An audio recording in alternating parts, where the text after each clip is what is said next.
Hey guys, welcome back to the channel. This is a story about what if Deku was raised by a shadow master part 1. If you guys enjoy this what if and want to see part 2, comment down below and let me know before I start. Please do support for more awesome content and leave a like, and don't forget to subscribe to my channel and also share this video with your friends and check out the description in my playlist. The author of the story 𝗧𝗵𝗲 from AO3. So let's start the video. Izuku was lost. After another getting pulled into an alley to be shown her place, she ran away after Katsuki had let off a larger than normal blast against her side. Blood seeping from the newest wound to add to the menagerie across her form. A part of her wondering if the pain will ever truly end. At some point she passed through a torii gate, hoping to find a temple with some nice people to help her. But no. Instead she found herself in a bizarre hidden street. Like a Chinatown, but, well, lots of heteromorphs? At least she thought they were. Everyone in this part of town had peculiar mutations that reminded her of the old stories she would find from the pre-Quirk era. Kitsune, minotaurs, turtle people, monkeys walking and talking. But this isn't the heteromorph part of town. She had been close to the edge of the shopping district when Katsuki and his friends jumped her, and the shopping district is at the northern end of town, not south. Leaning against a wall, she let out a startled squeak, falling through a door into a small, cozy-looking theater. Cozy cushioned booths scattered about the room. Menus set up at each table with empty glasses and pitchers full of water. There was nobody at the door to take pay for entering, and she saw no desk or register around the room. Slowly walking in, she found a booth not yet occupied. Setting her backpack down and fishing out her first aid kit, finding it a bit tricky to see where it was with how hard it was to see in here. After one too many explosions near or on her face, Izuku unfortunately suffered from vision loss. A pair of special contact lenses helping her see light and dark well enough to keep functioning like normal. In a dimly lit room, though, she could barely see at all, going by touch and smell to find what she needed. Burn cream, gauze and wrap. Welcome, young-o. Looking up, Izuku saw what seemed to be a waiter with a rather frog-like head, webbed hands gripping what she could only assume was his notepad. "Oh my, would you like some help with that, miss?" Kneeling down, he looked at her wound. I've got it," she said softly, by now used to patching up her own wounds.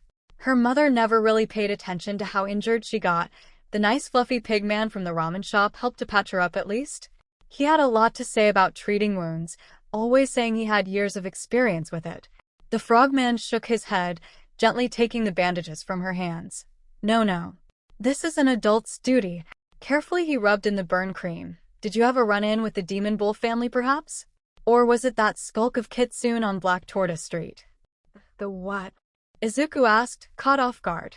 The frog tilted his head, sniffing the air a little, blinking in confusion. "You're human?" he asked, as if that was the most bizarre thing to happen. Pulling the bandages a little tighter than intended briefly, then loosened them a little before tying them off. "Is that bad?" Izuku asked, noting how worried the frogman was about that. Was that a new way to refer to quirkless people? He tilted his head. "Not necessarily. I will have to talk to the boss, though. Would you like something to eat while I do?" She blinked in confusion. "But I don't have any money." He patted her head with a friendly smile. "On the house for such a cutie." She hesitated before nodding, looking at the menu before picking the cheapest thing on there. A bowl of rice with bonito flakes, though her eyes lingered on the daily special card. The frogman nodded, giving her head another pat before leaving. After a little bit, he came over with a platter of food. Samples of various things on the menu, from monkey balls to inari, some selections of meat cooked in sauces, and a bowl of rice on the side to pair. A small bowl of miso soup, and a cup of their specialty green tea. The chef had a lot of samplers left over, he hummed with a little bit of a cheeky smile, setting the food before the little one. Izuku had never had this much food in her life. Always school lunches and whatever she could make for herself on the weekends. This was a dream come true. Picking up a rice ball and nibbling her way through it slowly. "The boss said you can stay here for as long as you need. We even have a spare room if you don't have anywhere to go," the frog offered, noting how skinny the poor child was. She looked at him but didn't want to be rude by speaking around her food, merely nodding in agreement. With that, the frog left to attend to other customers. After a good 20 minutes, the lights dimmed further. Up at the stage, lights pointing towards the back wall ignited, showing a blank white wall. A strange lantern glowing with a purple light was slowly lowered until it was at the point where all three of the stage lights met. "Greetings, young demons, and welcome to the celestial menagerie shadow house," a voice purred.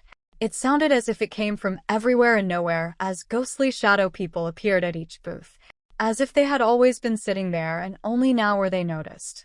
All except Izuku's booth. Instead, a monkey person appeared at her booth from the shadows. Somehow she could see his outline and features while despite there being no light at their table. Noting that little grin on his face, a single eye shut while the other remained open. His tail curled into his lap, thumping a little here and there. He wore a loose elbow-length shirt and slacks. A scarf wrapped around his neck and fell down his back like a cape. Around his waist a sash adorned with many little trinkets that clicked together when he moved. His wrists adorned with red knotted bracelets, the jade handing on the ends clicking together when he moved his hands. "You're new here," he hummed softly so as to not disturb the shadow play. "Did my server help out with that wound you have there?" She felt him reaching out and gently checking the wound to make sure it was properly bandaged. You've got a lot of wounds under that glamour. I'm guessing that necklace is making the illusion?" he observed. Izuku looked at him in shock. How? Nobody knew about her grandma's necklace. It just kept her looking well, unharmed. A harmless trinket. "Illusions and shadows are key into my thing. That's why I have a shadow playhouse," he hummed playfully. "Oh, this is my favorite part." Looking to the stage, Izuku was awed by the shadow play, depicting the creation of the universe and the splitting of yin and yang, an axe splitting the primordial stew in two, forming a sky and earth. The shadows shifting to depict the sun rising and setting yet keeping the half and half look. Mountains rose and valleys dipped. Seas filled and skies cleared. Yet no matter how peaceful the world was, chaos would always spill forth, the narrator spoke. Showing as the earth opened up and demons of all sorts and shapes came up from the earth. From the sky came down gods to clash with the demons. The swirling shadows shifting to show a great war. The heavens came to the earth to try to preserve their peace, while the demons sought to keep living despite the heavens' decree. From this fighting a new life grew, the narrator continued, showing drops of blood falling from the gods and demons, pooling up on the ground. Then the light and dark blood flowed into the forms of humans, many of them looking around confused. Humans, those of order and chaos. These beings filled the world demons and deities destroyed, cultivating the land and prospering, purred the narrator, showing the humans taking care of livestock and developing the land. Above them the demons and deities slowly stopped fighting to watch the humans. And yet being of both chaos and order, humanity fell under both the warm embrace of the deities and the cold embrace of the demons. Neither side knew what to do with these beings, especially after they died. Souls lingering on earth with nowhere to go. One of the farmers keeled over, and from him formed a ghost, looking around confused. Clearly these beings are of the divine. Their souls persist after death, unlike you monsters. The emperor of the Jade Palace decreed. The emperor's shadow pointed his finger at the ghost. "We have the underworld. You must let them come to us to repent for their actions on earth," decreed the commander of the demons, the great scorpion demon. This time it showed a woman with a scorpion tail pointing at the human soul. Finally, the two sides went to the great Buddha to decide who will get to have humanity as theirs, both believing that whomever controls the mortals controls the earth itself. This time it showed a serene Buddha between the two sides, a serene smile on his face as he looked down at the mortals. Those who choose a path of enlightenment, they are those who may earn right to the heavenly palace. Those who choose to live their lives full of merriment and helping one another have earned their place amongst the venerable halls of the heavens. The soul began floating up to the sky, yet stopped as the Buddha's next words came. Yet those who would do harm unto others needlessly, those who choose to scorn the heavens, these people are unto the land of the dead. And with that the soul went down. Yet humans are not the only ones who inhabit this earth. Yes, this earth is full of each of you. Yaogwai. Though we bear the title of demons now, we are all beings of animal spirits, souls that go to neither the heavens nor the underworld, the narrator spoke, this time showing a bull that shifted into a humanoid form, walking on his hind legs. We who hold much longer lives, and yet when we die we do not pass on, our souls incarnating again and again. The bull person died and no spirit arose from it. That is, until the Monkey King arose. This time the shadows swirled and soon formed a monkey person who stood proudly with his hand on his hip and the other holding a staff. It is he who cleared the way for beasts of the 5 souls to pass on. Yet he and the celestial monkeys who aided in his quest were cursed to never pass on. From the bull's corpse arose a soul that floated upwards. The monkey man bowed before the shadow play finally ended. Izuku was left crying by the end, sniffling as she used a napkin to wipe away her tears. "What the matter, kid?" the monkey man asked, looking at his little audience member. "Mr. Monkey," she sniffled. "Why can he see the pretty sky place like everyone else?" The monkey man flinched a little, then offered, "It's because he won't die. Never truly die, at least. He gets to look after everyone and make sure the heavens never tries to be mean to the little folks like you." Gently patting Izuku's head, she looked at him hopefully. "Oh, really?" A little nod and, of course, someone has to be there to make sure everyone plays fair, right? "Thank you. I've never had someone tell me a story like that," Izuku said softly. The monkey's ears perked up at that, intrigued by the prospect, yet he hid it well. "Is that so?" he hummed. "Mama never tells me stories," she nodded a little. "What about your dad? Does he ever read you any books?" offered the monkey man. Shaking her head, Izuku offered, "No. Daddy left for milk and never came back." The old milk runaway tactic. Well, he could work with that. This kid seems good, all things considered. "Why don't you come back here tomorrow after school? I'll have another story to tell you," he offered. "Are you sure?" she asked softly. "Yep. And I'll have something tasty for you to eat too," he purred, giving her a pat on the back. Izuku nodded eagerly, collecting her things to go home. Weeks passed and Izuku never missed a show, coming in every day, even on weekends. The regulars of the Shadow House actually taking a liking to their newest addition. Princess Iron Fan was amongst those who offered to let little Izuku sit with her, telling tales of times long past to the child, even helping on history homework when she noticed Izuku was given high school level worksheets despite only being in elementary school, though they had to get help from her son Red Sun when it came to math and science. Macaque had a hand in teaching her calligraphy as the only other visually challenged individual at the menagerie. Others came and went, helping out after the shows. Although Izuku didn't know, Macaque offered discounts on food in exchange for helping his little visitor. It was a sunny afternoon when their daily routine was interrupted. Red Sun was pacing in the main lobby. "Where is that little girl? We still have so much work to do on her presentation," he hissed furiously, the clock showing it was already 20 minutes past showtime. "Patience, my son. There is a reason for everything," assured his mother, drumming her fingers on the table. "Half a bottle of her wine empty already. She is never this late," Red Sun insisted, glaring at the clock furiously. The child's sense of punctuality was one of the qualities he liked best about his little student. Macaque grumbled as he sat on the stage, swinging his legs. Today they didn't have many people here for the show as it was Journey to the West month. Most demons didn't care for that tale, especially with how many of them the Monkey King felled, but Macaque felt it was a very important tale to make sure the young Yaogwai knew, so once a year he went through the whole take. They all heard a thump against the front door, and soon the child they were all worried about fell through, covered in wounds and coughing up ash. Macaque was first to her side, slipping through the shadows, looking over their little charge. It was clear this child had a full face of explosions. Kid, he exclaimed as he noticed her hardly breathing. Princess Iron Fan rushed over, pulling a bottle of pills out of her sleeve. "Here, these should help," she said firmly. The bottle filled with immortality pills. A blessing and a curse, as they only make one functionally immortal. In this case, a few would heal such severe wounds. Macaque grabbed the bottle and carefully fed their charge the pills one by one, noting with relief as the child recovered, the wounds and scars fading away bit by bit. "We can't keep this up," Princess Iron Fan sighed softly as she checked over the child's body, making sure none of the wounds remained. "What do you propose we do?" Macaque growled. "You know we're on thin ice already with a human coming into our part of town. Well, what if she is no longer human?" she mused with a smirk. Raising a brow, Macaque muttered, "You can't mean—" No, not I. My hands are already full with my son and looking for a way to free my husband. She cooed, you though. You would make a marvelous father. That spell only works with 2 donors though, Macaque pointed out, glaring at the princess furiously. The princess merely pulled a vial out of her sleeve, holding it up so Macaque could see the content. Several strands of near golden brown hair.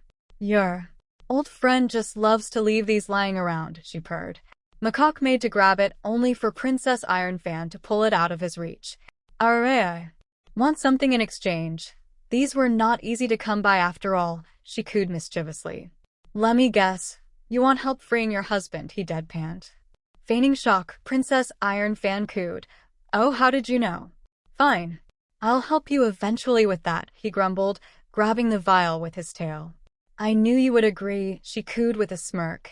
You see too much of yourself in this mortal. Macaque looked away with a grumbled, shut up. When Izuku roused, she was surprised to feel no pain, laying in the soft embrace of a comfortable hammock. Blanket burritoed a bit too tightly. Looking around, she noticed. Wait, I can see, she muttered softly, seeing actual color for the first time in over a year. Sitting next to the hammock, sleeping, was Macaque, sitting in a chair and leaning against the wall for support. Sleeping, it was easy to see past his usual illusions. A scar across his brow and dead eye. Tail tip turned stark white. His clothes hung loose on his frame, especially his torso where he had massive scars from being stabbed through. 2 of his ears on the right side were missing the tip, and on the other you could see clear stitches on the topmost ear where it was sewn back together. Mr. Macaque? Izuku asked softly, brow furrowed. Why was he here? And where is here anyways? He jolted a bit, looking around before finally his gaze fell upon Izuku.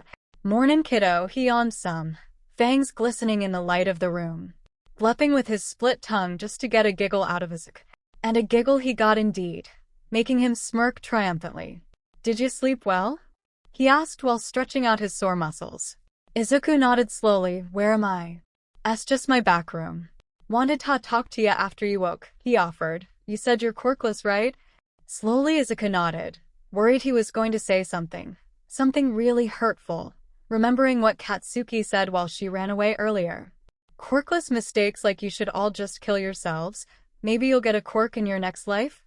And your parents are basically out of the picture? He continued. Flinching, Izuku offered, Mama still gets me things for school, and she doesn't lock me out anymore.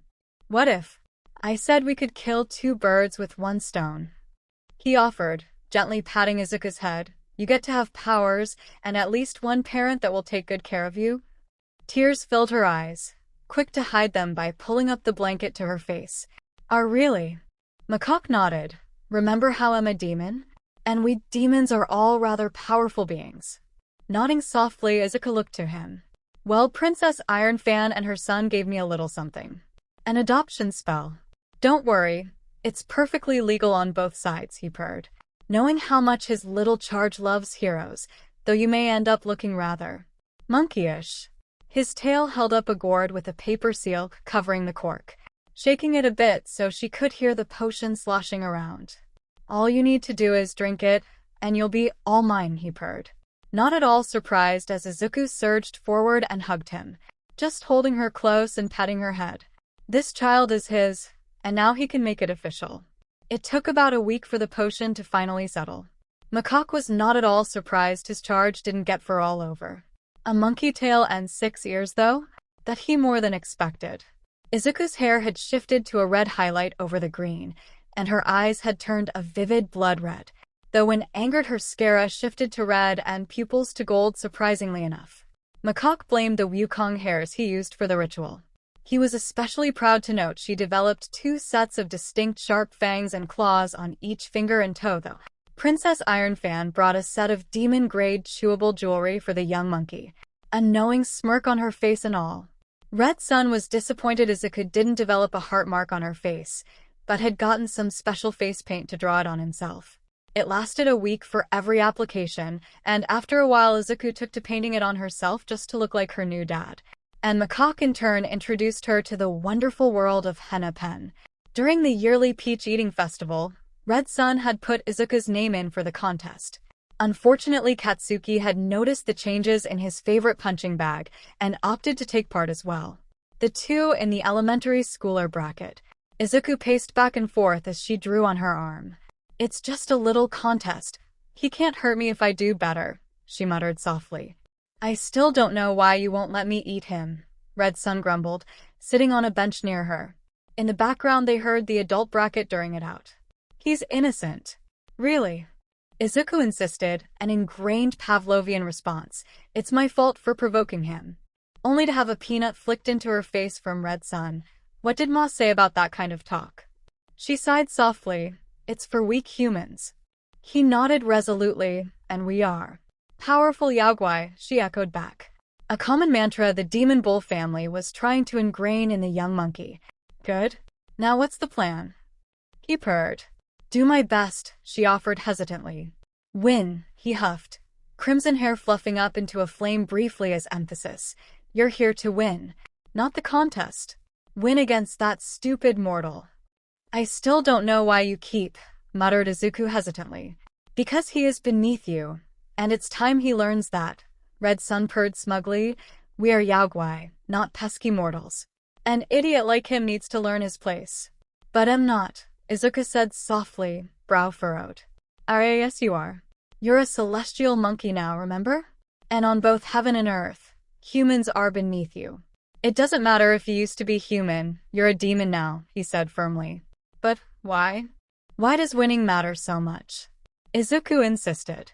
From her shadow arose Macaque, giving her a one-armed hug. "Because you've needed a win your whole life, kid. You're not the little Deku that is beaten up every day.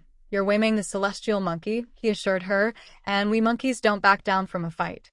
We finish them." With that, the announcer called for the elementary school bracket to come up to the stage. The announcer was a familiar enough face in town. Nobody knew who he was or where he came from. Only that he calls himself the mayor of the city, and well, nobody could dispute the claim, nor could anybody confirm it. 𝗬𝗏 was put second from last on the left side of the table. Katsuki 2 seats down. He tried to move closer, but the mayor sent him back to his spot every time. A countdown resounded then. Off they went, each contestant doing their best to win. Some gagged from too much peach flavor while others just didn't have the stomach. Katsuki and 𝗬𝗏 were neck and neck until the bell sounded. Katsuki tried to keep eating with a "I'm not losing to that bitch," getting disqualified for unsportsmanlike behavior. Even then, Izuku got one more peach than he did before the horn sounded. Izuku had earned a new peach tablet for her win, the latest model that just released.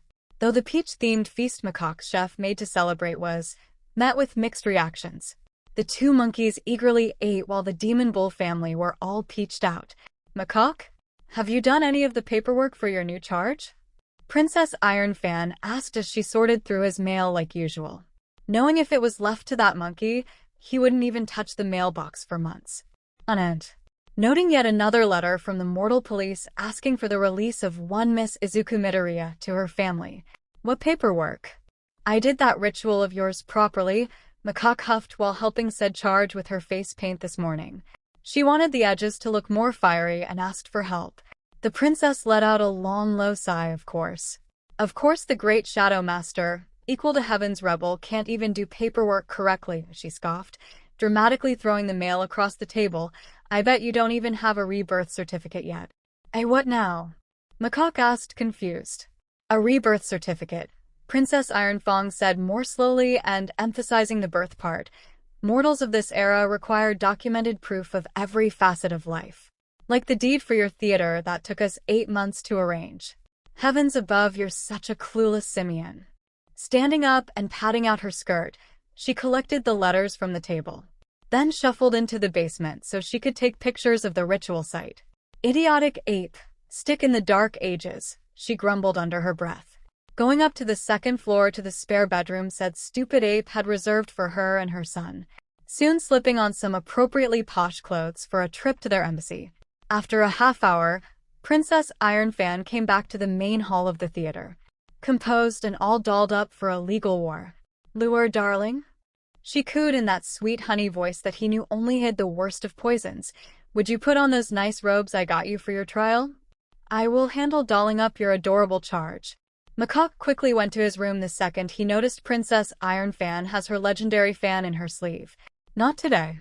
With the Papa Monkey gone, that left the princess with little 𝗬𝗻𝗄 for a name.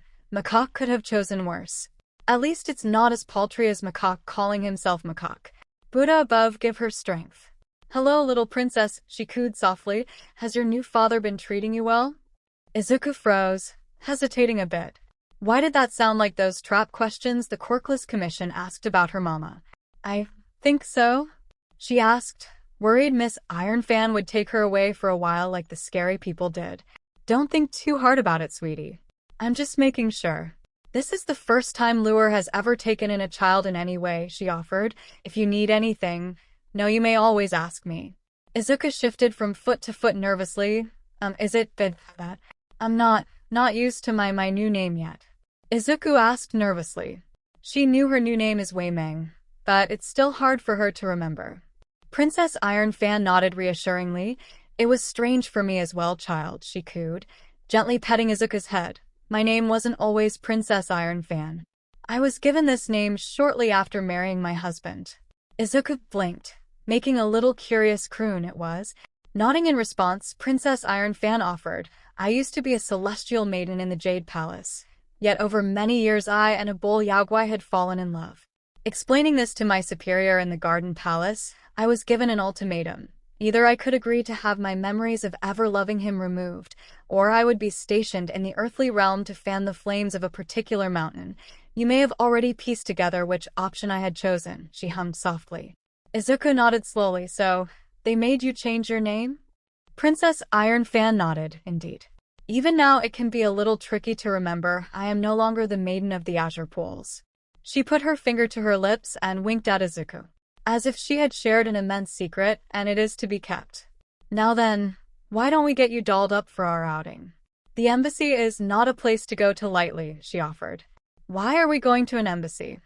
Izuku asked as she followed Princess Iron Fan to the elevator. Princess Iron Fan rather despised the stairs, as they were not quite wide enough to go up and down without disturbing her hair curled into horns. Because your foolish father does not know the first thing about how adoption works in this day and age. Especially a special adoption like yours. Booping the young monkey.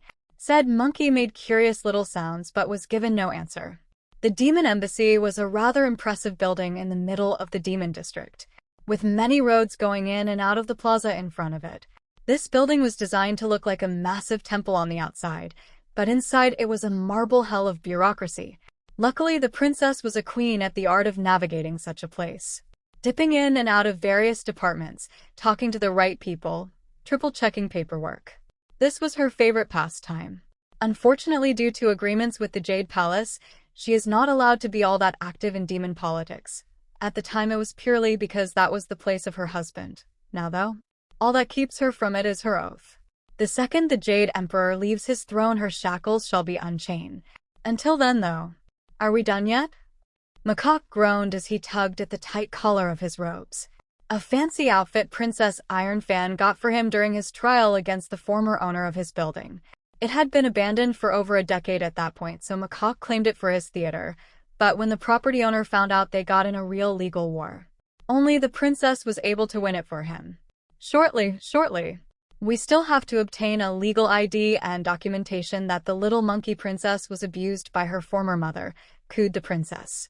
In her arms a folder of all the paperwork they had already done. Can't we take a lunch break or something? Macaque whined softly, holding his sleeping charge close as they waded through a crowded hallway. No, that would be foolish. The next 2 offices close in an hour, and we will need to finish this quest today, lest we desire to return here tomorrow, she said ominously. Macaque groaned dramatically. The last office they had entered was the ID office to register 𝗬𝗻𝗄 as a demon properly, along with the name change. Everything they had suffered through has all come to this. Welcome, purred the cat Yaogwai at the desk, humming softly as they made sure all the pens on their desk were properly lined up. You must be the Sun family? She's my legal consultant. Macaque pointed a thumb at Princess Iron Man with practiced ease. Having said it so many times, he had it practically ingrained in him, easily taking a seat and gently rousing his little charge. Everything but a lawyer, Princess Iron Fan giggled as she seated herself. Now then, I believe you will need these documents, hanging over a copy of all the documents already obtained, keeping the originals for putting in Macaque's safe later. The cat nodded along as they checked every single document, using a magnifying glass to make sure they were all done perfectly. My, I have never seen such perfectly processed documents, the cat said in astonishment. Having taken glee to rejecting people for making even the smallest of mistakes, especially so close to clocking out. This child here is the young Miss Wei-Meng in question. Princess Iron Fan motioned at the child. The Yaogwai checked their drawer and were disappointed to find they had a packet of all they needed to process this young demon, pulling out the package and setting up for the fingerprints and bite test. Little Izuku was still sleepy, not minding as Princess Iron Fan gently guided her through every fingerprint and where to bite on the rubber block. Yawning a bit, tummy rumbling with hunger. We'll go and eat soon, cooed Macaque. There's a new burger joint nearby I've been wanting to try out.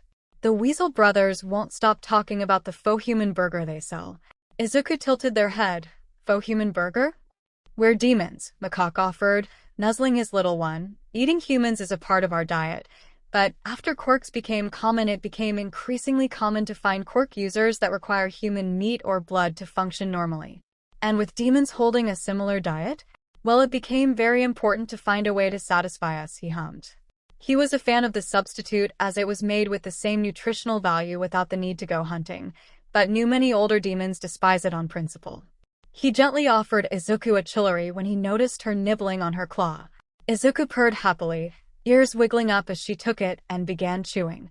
Princess Iron Fang glared at him briefly as she really wanted to get a video of the ear wiggles, but was too busy with the paperwork to do so. There was still letters coming in from the police. Heavens and underworld, this was annoying. It was almost daily now. Fans? You gonna put down the fan or do I need to go get the broom of doom? Macaque huffed, noticing how Princess Iron Fan was running her hand across the handle of her signature fan.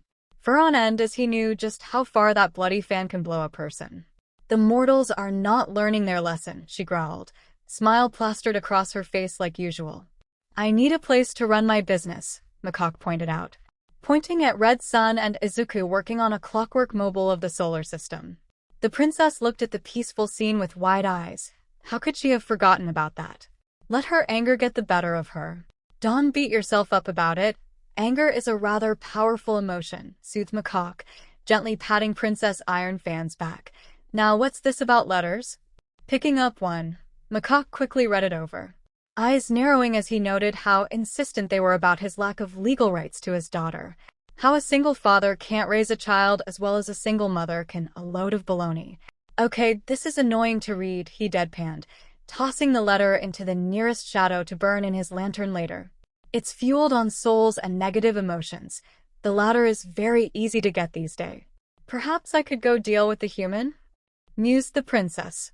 You and I both know that's an extremely dumb idea, Macaque deadpanned. How about you take the kiddo out for a shopping trip and make a statement? Nodding along in thought, well, there is that little bit of revenge I have been planning. Macaque hummed with interest as he sat across from her. You had used the Monkey King hair for the adoption, she offered, and I wish to make him regret ever sending away my son to that harlot of a deity. So you want to surprise Peaches with the news that he's a father to an unplanned child? Macaque pieced together rather easily. Exactly. What better revenge? Cooed Princess Iron Fan with delight, showing Macaque her plans for the revenge. With Macaque's main body and Wei-Meng off on their shopping trip, one of his had several boxes of supplies to use for the party of a lifetime. Eager to see if a stone monkey can have a heart attack. Banner here, place mats there, kazoos at every table. Party poppers strategically scattered in little baskets for people to use. Numerous balloons covering the ceiling with cords dangling down, his chef making gender reveal cupcakes. The DNA test hidden under a place bath, exactly where Princess Iron Fan had chosen for ease of access. Yet while taking out the trash from all the plastic wrap, he did not expect to find yet another scrawny child. This one hunched over a human body in the back alley. Blood splattered about, and the child seeming to be drinking it from her victim's neck. Well, that's not something you see every day, he mused idly, making just enough noise to alert the child but not enough to engage fight mode. The child looked to him loopy and drunk on blood. Is this what love feels like? She giggled, mouth completely covered in blood.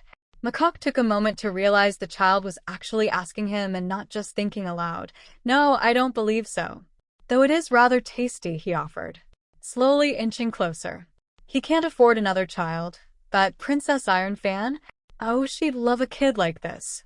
A demon in the making already. Just a little push needed to go over the edge of humanity. "How is love not tasty?"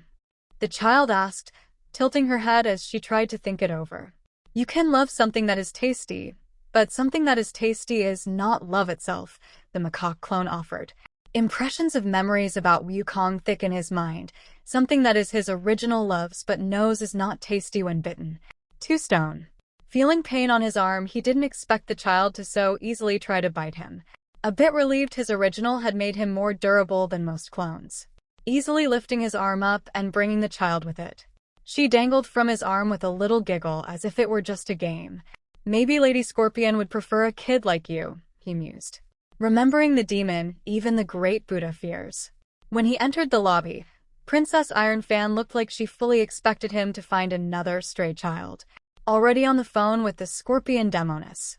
Indeed, the Scorpion was quick to come by and adopt the child, being given Princess Iron Fan's business card to help with the adoption ritual and paperwork side of things, eagerly talking about how she would teach her child everything she knew as she left.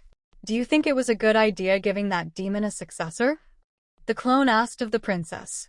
"Honestly, I've been trying to find a child for her to adopt for a while. It's not good for a demon to go too long without a child in the nest. Too many rampant instincts gone airy," Princess Iron Fan offered, sighing a little. Hoping her pen pal Spider Queen is doing well after the loss of all her children. Sun Wukong was in America when he noticed something off. A feeling pulling at his soul. Then was the sudden shock that reverberated through him. It felt like the same pain as when he lost his children. A sudden deep sorrow and pain surging through him, like cracks across his whole form despite not being cracked at all. Was one of the other celestial monkeys hurt? Something else? Pulling out his phone, he didn't see an emergency voice messages from any of them. No missed calls either. The news app had the usual expected villain attacks, nor a call from Flower Fruit Mountain. So what's going on? Going shopping on another monkey's dime was an experience Macaque could never get over the delight of. Stealing Wukong's wallet was shockingly easy, really, especially since he always forgot to key other celestial monkeys out of the waterfall curtain cave. Grabbing the spare credit cards he kept around the cave? Even easier. And it'll lure in that damned monkey. Just have to make sure to make enough high-priced purchases between the things they actually wanted to do. "Are you sure you want to waste this much on me?" Izuku asked as she walked with Macaque through the mall. Macaque had tossed their bags into his shadow for ease of access. So far they had hit up a hero paraphernalia shop to get some statues little Izuku really liked to collect. Then they went to a tech store to get her Peach tablet, a monkey-themed rubber case with handles and a strap, a phone while they were there just in case of emergencies. Then came the clothing stores Macaque had a field day with. Though Macaque's idea of fun in a clothing store is to look at the clothes and list off all the reasons they would get you killed, then find some clothes that actually function properly and coupon the hell out of them. Next was getting nesting materials at a bedding store. This one took longer as Macaque insisted, "You need to feel the bedding. Find what you want in your nest," while mimicking a sage's voice and serene posture. It was odd to say the least. And now they were walking to a video game shop. "Like I said, kid, we're making up for all the birthdays I missed out on celebrating with you," he hummed with a cheeky grin. "You're my kiddo now, and my little heir gets to enjoy life to the fullest." She clung tightly to his arm as he said this, nuzzling close as she thought it over. Was her mom supposed to give her gifts like this for her birthdays? Was she supposed to have fun being so frivolous? Mom said spending money on things you want but don't need is a major sin. Before she got too deep into that dark hole, Macaque booped her. "You're mumbling some pretty depressing things, kiddo," he pointed out. She blinked a couple times, looking to him. "Have you ever played a video game?" he offered, noting a poster for Monkey Quest 12 in the window of the shop. Monkey King's face plastered on it with a cheeky thumbs up, huffing in annoyance. Inside he spotted Red Boy perusing some fighting games. Before they could step into the shop, the earth shook. "Wadash," Macaque muttered, looking around. The sudden surge of demon chi, something must have woken up nearby. A cackle filled the air. Dark and cruel, the entity's minions spewed forth. Carpets of spiders scuttling away from the hole in the middle of the mall. From within, the bowls of the whole glowing eyes lit up. "Dad?" Izuku asked fearfully, hiding behind Macaque. "We honey to go." "I am not dealing with that bitch," grumbled Macaque. You shouldn't say that word. Remembering the taste of Princess Iron Fan's homemade soap from hell, not doing that again if he can help it. Red Boy soon came storming out of the video game shop. "Hair aflame, who dares disturb my shopping?" "That gal," Macaque said, pointing at the Spider Queen. "Have fun and all. I'm not sticking around to get blamed for MK's shenanigans again." Pulling his daughter through the shadows to get home quicker. Only, just as he was pulling her hand through, Macaque felt someone else pulling her from the other side. Eyes wide as he realized. Wei-Ming looks like the Monkey King. Shit. Shit. That bull's spawn better protect her. Ending up on the other side of the portal, he quickly grabbed Princess Iron Fan. "Our kids are in danger," he hissed urgently. The clone in the room perked up, hoping for a battle. Only, "You protect the theater." And with that, Macaque pulled Princess Iron Fan through the shadow portal to the mall. Spider webs had spread across the entire mall already. A clear attempt to establish a new nest. Princess Iron Fan looked around in frustration. "I told her not to make a spectacle when she awakens," she grumbled bitterly, pulling her legendary fan out of her sleeve, letting it grow to its large size with a soft incantation and tug on its tassel. "You knew," growled Macaque, glaring at the monarch, "and you didn't warn me?" The princess brushed it off with a wave of her hand. She wasn't supposed to awaken so soon. "The date was set for next month on the full moon," she said casually, as if planning out greater demon revivals was just another Tuesday for her. Macaque took a deep breath, but swore he was going to rake the princess over the coals for hiding that information later. Instead, he formed his shadow cudgel and ran forward, looking for the kids. The mall was too small to form his avatar, so searching on foot it is. The princess went the other direction so they could cover more ground. In the Spider Queen's lair, Wei-Ming was wrapped up in a near-full cocoon of spider webs alongside many others, quiet and waiting for an opportunity to do anything. Red Bull struggling fiercely against his. His hair ignited but didn't do much beyond singing the webs above him. To her other side, Izuku noticed a girl around her age. Short brown hair and eyes, with a near-permanent blush. Trembling fearfully as she muttered, "The heroes. They're coming. We're gonna be okay?" On the other side of the brunette was a rather sad-looking pig yaoi, whining softly about how pretty the spider lady was. "We're going to be okay," Izuku offered to the brunette, giving her a reassuring smile. Wide chocolate brown eyes stared up at her in shock. "How are you so sure?" the little human asked. "My daddy is coming to save us," and Auntie too, Wei-Ming offered, not sure if they really were honestly, but giving someone hope for salvation is what a hero does, right? "Your daddy?"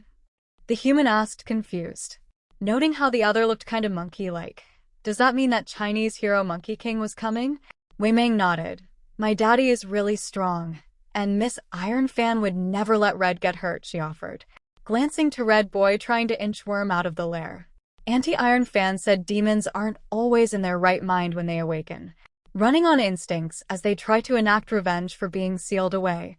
Boy demons destroy while girl demons make lairs. Not always, but that's what usually happens, and with so many of them here, the spider lady is probably going to lay her eggs in this chamber so the babies have something to eat when they awaken. Well, at least that means they'll stay alive for a while longer. Spiders like to keep live prey in their spawning chambers, so that means heroes have plenty of time to come and save them. Hopefully. What is that? The human asked, watching as Wei-Ming seemed to be melting into the shadows. Looking to the human, "Why are you taller?" "I'm not taller, you're melting?" the human offered, confused. Confused blinks as Wei-Ming looks around, completely melting into the shadow to find herself in that familiar place her papa takes her through. The webs seemed to just melt away from her. Floating around her was the numerous bags of shopping, and further away she spotted other random objects, even some weapons in the distance. Swimming through whatever sort of magic shadow liquid thing this realm was made of, grabbing whatever weapons she could reach, then wiggled her way back up to where she came in from. poking her head out and seeing the others were still where they were before. The shadow is still where she was sitting before. She slowly rose out, crawling the last bit of the way out of the shadow. How does Papa manage to do that? She whined softly. He was so quick in and out of shadows. It felt so thick in there, like swimming through jello. Shaking her head, she grabbed one of the daggers she managed to get out of the shadows. Quick to get over to Red Sun to cut him free. Finally, he cried out, quick to wiggle free of the loosened webs.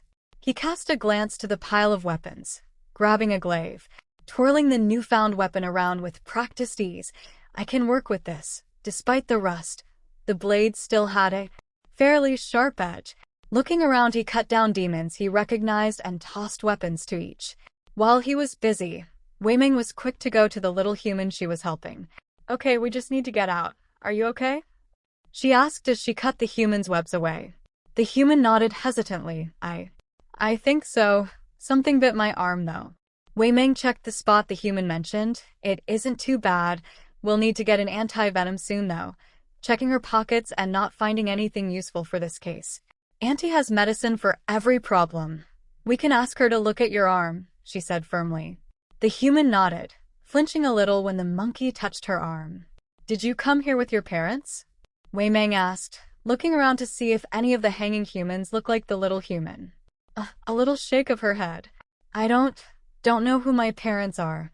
Mr. Pigsy is letting me live in his attic, she offered, looking to the pig 𝐒𝐩𝐢𝐽. Okay, I'll cut him free next, offered 𝗲𝗵𝗻.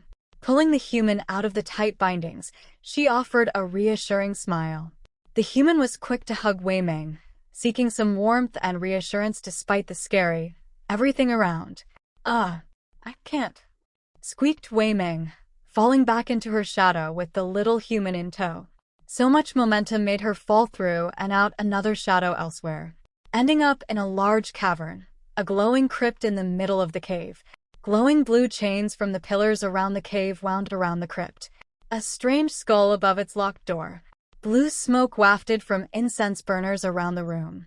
I don't think we should be here, the human muttered fearfully. 𝗲𝗵𝗻 nodded in agreement. I'll think. Can you tackle me again? The human looked surprised. Tackle you? A bit offended by the fact that her previous hug was considered a tackle. Nodding, 𝗲𝗵𝗻 offered. Did you see that dark purple place? I don't know how to use my powers or how to get around it, but we managed to get somewhere when you tackled me. Nodding resolutely, I just need momentum. Momentum?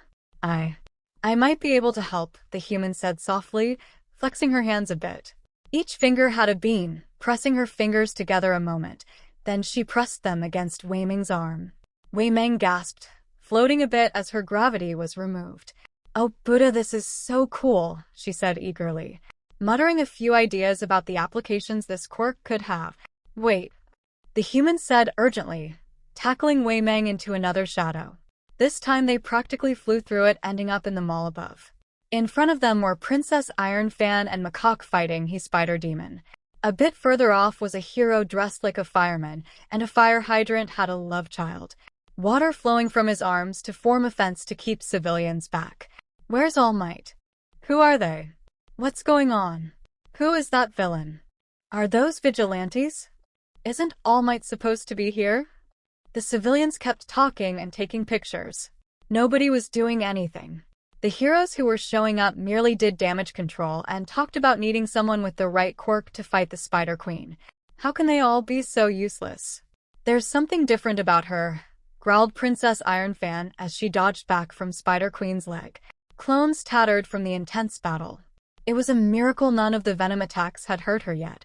Macaque hissed, fur bristling on end. This isn't her power. Something is controlling her. You shall die, Monkey King, the crazed Spider Queen cried out, slamming her fist down where Macaque stood. The monkey jumped back just barely in time. I'm not that stone idiot, cried out the shadow monkey. Get it through your thick carapace. Behind him formed the familiar appearance of his avatar. The purple-shadowed being stood as tall as an office building, wrapped in tattered robes and bandages flowing in the wind. A wide eye on one side and a crossed-out scarred eyes on the other. Claws tipped each hand digging into the earth. His tail lashed out, causing the glass roof to come crashing down. The Spider Queen cried out in pain as the glass heads dug into the flesh between her carapace.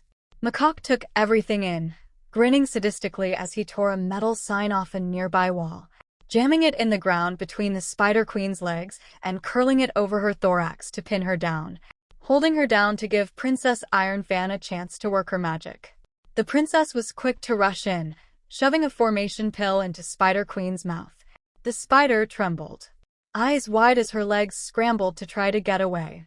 Yet slowly her struggling eased, blue smoke slowly seeping off of her as she grew smaller and smaller, eventually rendered into her human form. A rather young demon compared to most of the demonic kings and queens. Not a single gray hair yet. She looked to be in her late 20s, early 30s. Long black hair fell across her shoulder and back, tangled from lack of care for millennia.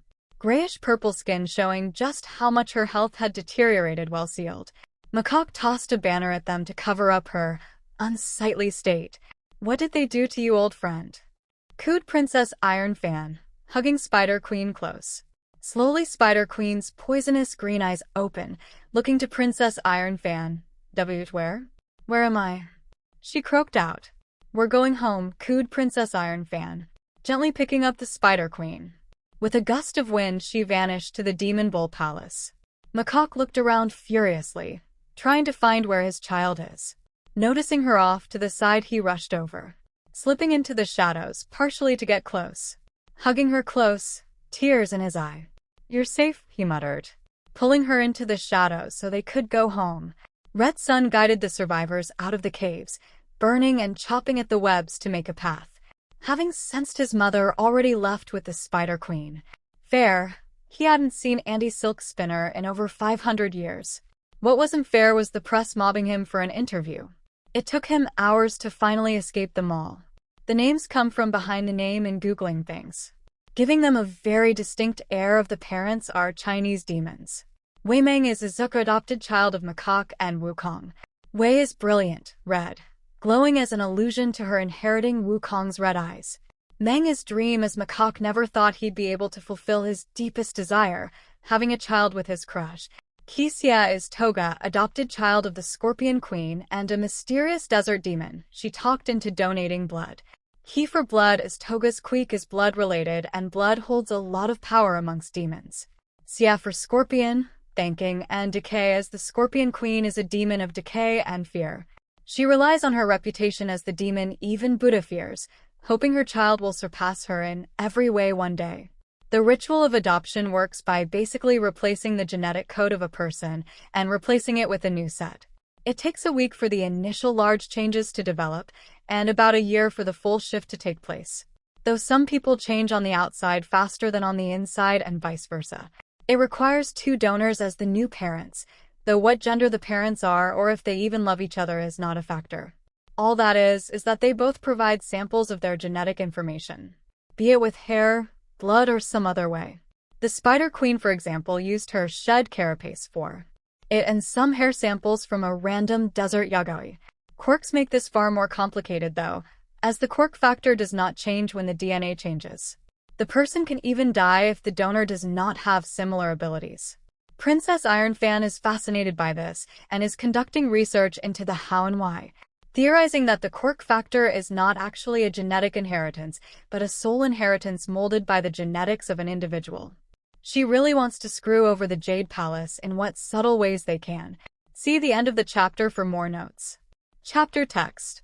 A few days had passed since that sudden surge he felt, and Wukong was just as confused as before. Sure, Gibbon and Baboon have been MIA for a few centuries, but he knew Macaque was still around somewhere on Earth. Finding him, though? That was the tricky part, especially with empty bank accounts. So, no hiring a private investigator to find his fellow celestial monkey again. He didn't need to worry about plane tickets to get to places.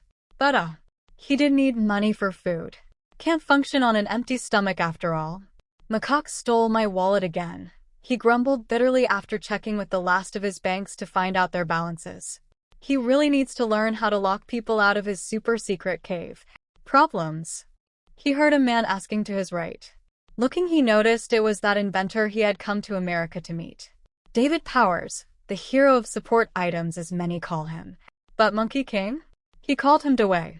It was a bit cheeky of him, but Wukong enjoyed teasing the support expert with the name. Oh, just a few, admitted Wukong. I won't be able to buy that new suit for a few months, massaging his temples. Glad his time in the brazier of 8 trigrams had given him 𝐎𝐽𝐽 speech ability. Learning new languages was easy for him, sure, but knowing so many it was easy to mix words up. Sticking to Chinese and using his golden tongue? Much better. It'll take time before it will be finished. Don't even think twice about it, David assured, flinching a bit as he remembered who he picked up that verbal tick from. Are you sure? Wukong asked. I mean, sure, it's nice of you to offer, but won't I be putting you out? You wanted half the price up front. He hated being in debt to anybody. Icky feeling. I know you're good for it, David offered. Your previous engineer had nothing but praise for you. A small fib, but nothing that would tick off Wukong's golden eyes. I've been thinking. I want to wear something like my old duds. Phoenix-tailed headpiece, gold chainmail, the works. Wukong grinned as he stood up and posed, flexing his muscles. The cheeky grin on his face. David let out a little snort. Cheeky as ever, Monkey King, he teased playfully. Rather fond of his hero school buddy. Have something special planned for it? Wukong scratched his cheek, chuckling lightly. Well, I finally decided to start working for that school you keep insisting about. He just wanted to retire finally, but finding a successor, it was difficult. May as well actively search instead of passively.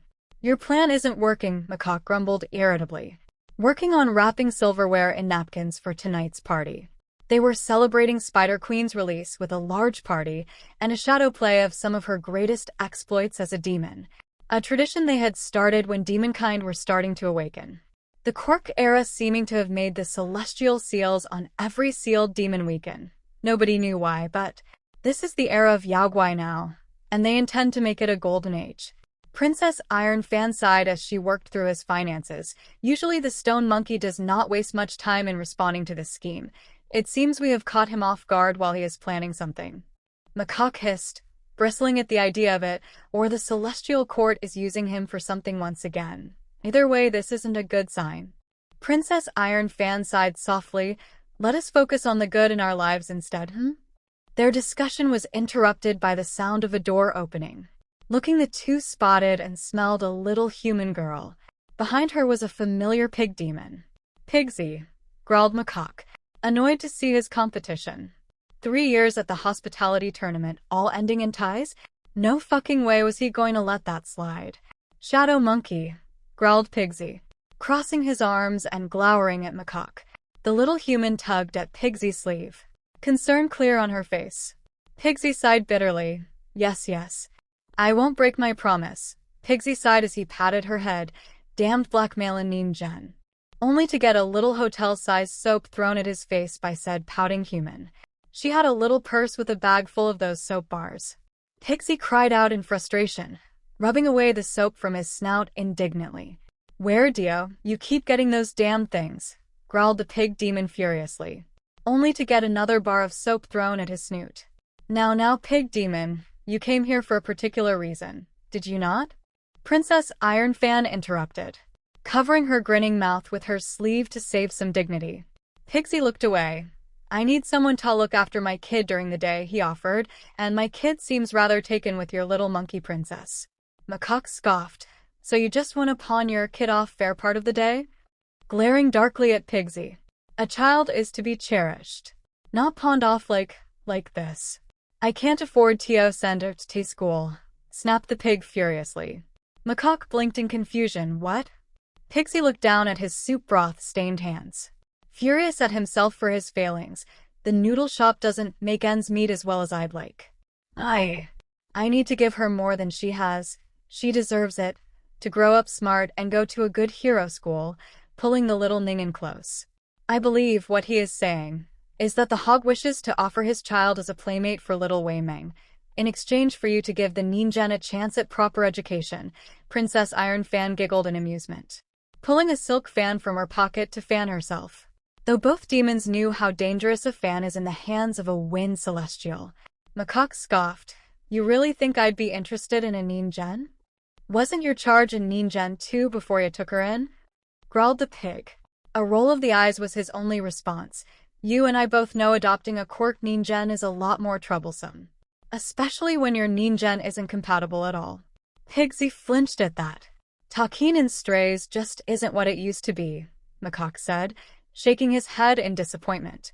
He kinda missed the days where a yokai could have their own orphanage and humans wouldn't bat an eye because they wouldn't know. Now though, if you can't prove the child is yours, they will be removed from your care. It was rather interesting that 𝗕𝗁𝗄 managed to keep that nin-gen in his care. Was he a friend of her parents, perhaps? Would explain a fair bit. Or maybe he had a good lawyer. Glancing to Princess Ironfan and, yeah, he knows that smirk. Looking back to the pig and his charge. Fine. But I'm homeschooling her, not online classes, Macaque said firmly.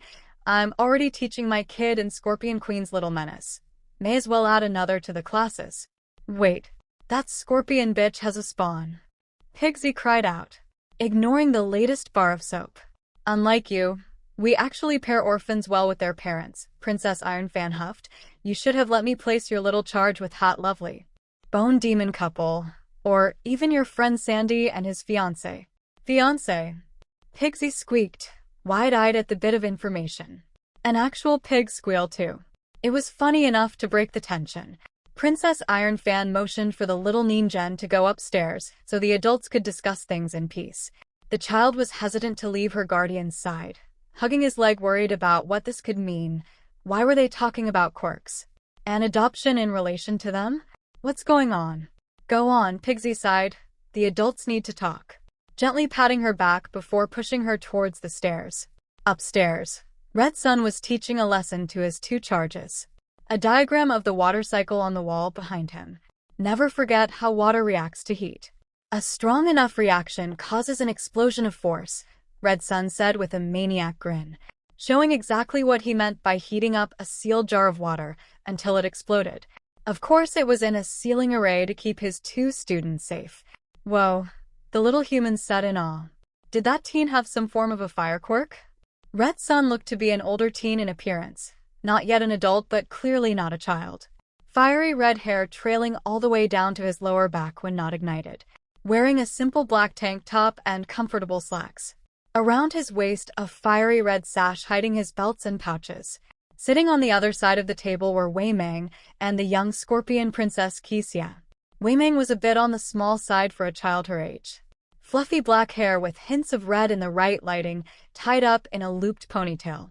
Soft cream skin flecked with freckles across the face and shoulders. Patches of developing dark brown fur on her arms, and a long fluffy monkey tail in the same color. The points of 6 ears peeking out through the mess of hair. Today she was wearing a comfortable purple vest over a black shirt and cozy brown leggings. A red sash around her waist. The newly adopted scorpion princess, on the other hand, had the brightest grin on her face, showing off very, very sharp, shiny teeth. Fluffy dark green hair with prominent spikes. Only a headband kept it out of her face. Her hands all ended in long pointed black nails, tapping on the table she was sitting at. A scorpion tail swaying side to side with her jubilation, the stinger tip capped with rubber to prevent accidental stinging. Based on the damage to the desk, she had accidentally used it very frequently. Today she was wearing a half-and-half purple and black hoodie zipped up the front. A comfy pair of slacks with many hand-sewn chibi scorpion patches across them. The little human felt out of her depth, honestly. These three all looked so much more than her. 𝗏𝗏 was first to notice her peeking around the doorway. Are we running a daycare now? He scoffed, motioning for the little human to enter. Well, come along then. Take a seat there. You're lucky we were just moving on to the mathematics module. The human squeaked in surprise, hesitant to leave the relative safety of the stairwell. Well? Red Boy said expectantly. This finally got her to move, entering the room shyly so she could sit down at the available chair. Are you being adopted too? The scorpion princess asked eagerly. Am I what? The little human asked, surprised. Calm down, Kiki. She still smells human, insisted 𝗬𝗠g, poking the other's arm. 𝗕𝗁𝗄 pouted some. What are you? The little human asked. I'm 𝗬𝗠g of the Flower Fruit Mountain and 𝗧𝗏𝗏. And this is 𝗕𝗁𝗄 of the Yellow Sands and Scorpion Palace, 𝗬𝗠g offered, pointing to herself and her companion, and he is 𝗕𝗏𝗁 of the Burning Mountain and Lotus Pond. Red-Bot scoffed, rolling his eyes. Just call me Red Sun. It is far more adequate a name than Shankai ever could be. Oh. I'm 𝗬𝗓𝗵𝗲 𝗵𝘃𝗁𝐿.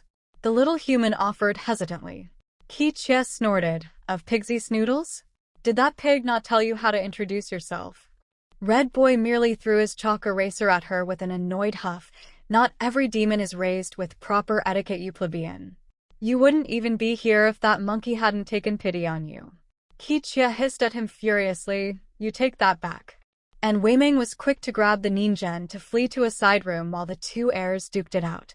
𝗬𝗏𝗄 did not expect to be scruffed and dragged away so quickly, letting out a startled little squeak, then hugging onto Wang tightly. Never get between two Yaoguai fighting, Wei-Ming said firmly as she shut the door. To Yaoguai? 𝗬𝗏𝗄 asked. Brow furrowed, Wei-Ming asked. Wait, has Mr. Pigsy not explained anything yet? I don't know. What is even going on here? 𝗬𝗏𝗄 asked, worried. Wei-Ming sighed, rubbing her ear a bit to ground herself. All right. You know, demons are everywhere, right? 𝗬𝗏𝗄 nodded slowly. Yagaoi is the proper term for us. Demon is just what people call us because of the greater Yagaoi awakening all over and destroying things. Papa says it's because we all hold a lot of negative energies in us, and when we are sealed away it builds up instead of being expelled when we use our special abilities, Wei-Ming began, pulling out a flashlight to make shadow puppets on the wall. It was a rather basic ability, but at least it works well for explaining things. Starting out with a few random types of common Yagaoi in the foreground and the demon bull king in the background. He's not awake yet, but he was distinct enough to tell he was a powerful demon king. Like that spider lady? 𝗬𝗏𝗄 asked, remembering that incident all too well. She still has trouble with anything that feels too much like the spider silk. Wei-Ming nodded, exactly. She is considered a demon queen because of how powerful she is, and she is the head of the Spider Yagaoi clan, showing a shadow of the Spider Queen in her demonic form in the background and many smaller Spider Yagaoi in the foreground. Now then, Red Sun, 𝗕𝗁 and I are all heirs to demon kings and queens because we are the children of those demons. This time she showed Red Boy with his mother and father behind him, herself with Macaque and Wukong behind her, and 𝗕𝗁 with the Scorpion Queen and a robed figure behind her. 𝗕𝗁 and I were adopted by our parents using special ancient ritual Princess Iron Fan was able to perform. Red Boy says she's doing it to be really mean to the celestial court? I don't know how that works, but he seems to enjoy it. Shrugging a little. And those two are fighting because? 𝗬𝗏𝗄 asked, looking to the door rattling on its hinges. Demons are full of negative energies, offered Wei-Ming with a shrug, so we are a bit more violent? Reactive agents? We need to use up those energies, so we fight a lot or just use them really often. Turning off her flashlight and tossing it back into her shadow. So, they're fighting because they have to? 𝗬𝗏𝗄 asked, tilting her head. That and they just do not get along, giggled Wayne. Those two seriously did not get along. It was rather funny to watch. On to more interesting things. You have a 5-point activation quirk, right? Wei-Ming asked eagerly, gently taking one of 𝗬𝗏𝗄's hands to examine. A common trait for those types of quirks was the beans. It was absolutely adorable to see. Let me see. Your touch provided a sense of weightlessness and reduced friction when passing through the shadows. Does that mean you completely removed the gravity from an object then? Ears wiggling up and down with eagerness. Tail thumping. A little. 𝗬𝗏𝗄 blinked in confusion. How? It's all observation. Papa says the best way to understand your friends and enemies is to observe them. Take in every detail no matter how small. Wei-Ming purred. Her papa sat her down after one of her many mumbling fits and subsequent panic attack over being hurt for it, explaining the benefits to her observational skills. 𝗬𝗏𝗄 nodded. It's, the doctors call it zero gravity. Anything I touch with my hand becomes weightless. Does how many fingers you use affect how well it works? Do you have an upper limit? Can you use it on yourself? Wei-Ming asked eagerly, yellow on red eyes shining with excitement. 𝗬𝗏𝗄 squeaked, blushing vividly and unable to process all the questions being rapid-fire asked at her, caught up in the vivid red of Wei-Ming's eyes. Slowly horror filled her as she heard the sound of spiders scuttling. Memories of being in the Spider Queen's lair, the smell of burning as the memory of fire arose, of seeing her parents struggling to escape the building, screaming before too long as she pulled away and shut her eyes, pleading, begging for it to go away, for the screams to stop. It didn't take long for 𝗵𝗃 to come bursting into the room, Princess Ironfan and Macaque not too far behind. "What is it? What happened?" he demanded as he knelt in front of 𝗧𝗂, the little human quick to lunge at him for comfort. Macaque looked to his child and sighed, kneeling down next to her. "Did you go analyst mode?" he asked knowingly, having seen those colors fading from her eyes. 𝗬𝗵𝗄 nodded slowly, looking to him fearfully. "Is she okay?" Pulling her into a fluffy hug he offered. "She'll be fine, kiddo. Just a little scare is all." "Scare?" 𝗬𝗵𝗄 nuzzled into his scarf, taking in the smell of peaches and spring, the flowers and clear air of the mountain of monkey 𝐎𝐻𝐢𝐫, a smell that never left the scarf no matter how long it's been since Macaque left the mountain. "Remember how your eyes change when your emotions are high?" Macaque asked gently. "Your eyes aren't just for show, kiddo. Dunno what sort of effect it has on humans, but," he glanced to 𝗧𝗂 sobbing in 𝗵𝗃's arms, "it's not a positive effect." But I was just," 𝗬𝗵𝗄 said softly, tightly gripping Macaque's shirt. "I know, kiddo. We'll go into an eye doctor tomorrow to see if there's anything we can do about it," he assured her. The party for Spider Queen was postponed by an hour so the two kids could take some time to settle down, getting them set up at a booth to talk things out. 𝗵𝗃 was worried that this may mean his charge won't be able to attend classes, but Macaque assured him that they would ensure that won't happen again. 𝗵𝗃 was on the fence about it, but eventually settled down when he spotted the kids smiling and laughing together while watching fail compilation videos.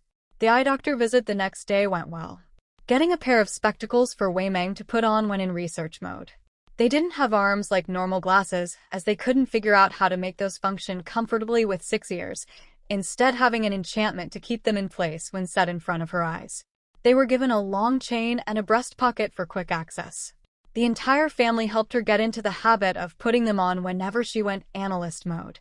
"Hey, Uncle 𝗵𝗃?" 𝗧𝗂 asked a few weeks after the incident, nearly a month, sitting on a bar stool in his noodle shop. It was the weekend, so she was staying home with him for the whole day. "Yeah?" 𝗵𝗃 asked, not even looking up from the noodle dough he was working on. "Are you going to adopt me? Like Mr. Shadow Monkey adopted 𝗬𝗄?" 𝗧𝗂 asked, wondering if she could call him dad properly one day. He had raised her even more than her own parents had with how busy the two were, pawning off their child to the tenant of one of the buildings they owned in exchange for lower rent prices. 𝗵𝗃 choked a bit at that, turning away from the noodles so he could cough a bit. What brought this up?" he asked awkwardly, looking over his daughter in all but blood, having wondered many times in the past if he even deserved such an amazing kid in his life. "Well, Miss Ironfan said to give you this," she said softly, offering the pig a letter. It was clear that 𝗧𝗂 opened it and read it before offering it to the pig 𝐻𝐻𝐈. He was quick to read over it, and again choked, hacking up a lung this time as he set aside the letter. Within was rather good news for him, but well. "Dear pig, and Ninjan, if you are reading this, I hope this letter finds you well, as you do have a habit of choking on your own noodles. And your daughter as well. I have penned this letter today to offer you good news. Looking through my registry, I have found a perfect candidate for your child to find a second parent in. Lady 𝗂𝗄 has been listed in the registry for a rather long time. After some correspondence, she has agreed to a joint custody and visitation on weekends if you so wish to adopt your charge formally. Please come to the Shadow House when you have time to discuss matters. Sincerely, Princess Ironfan of the Burning Mountains. Princess 𝗂𝗄. He squealed a bit, looking to the TV playing the latest episode of Cooking with 𝗂𝗄, where she was showing how to make a tasty potato salad. When cooking is life, life is cooking 𝗂𝗄. Is there another 𝗂𝗄? 𝗧𝗂 asked, confused. 𝗵𝗃 shook his head rapidly. No. It can't be her. Why would a celebrity?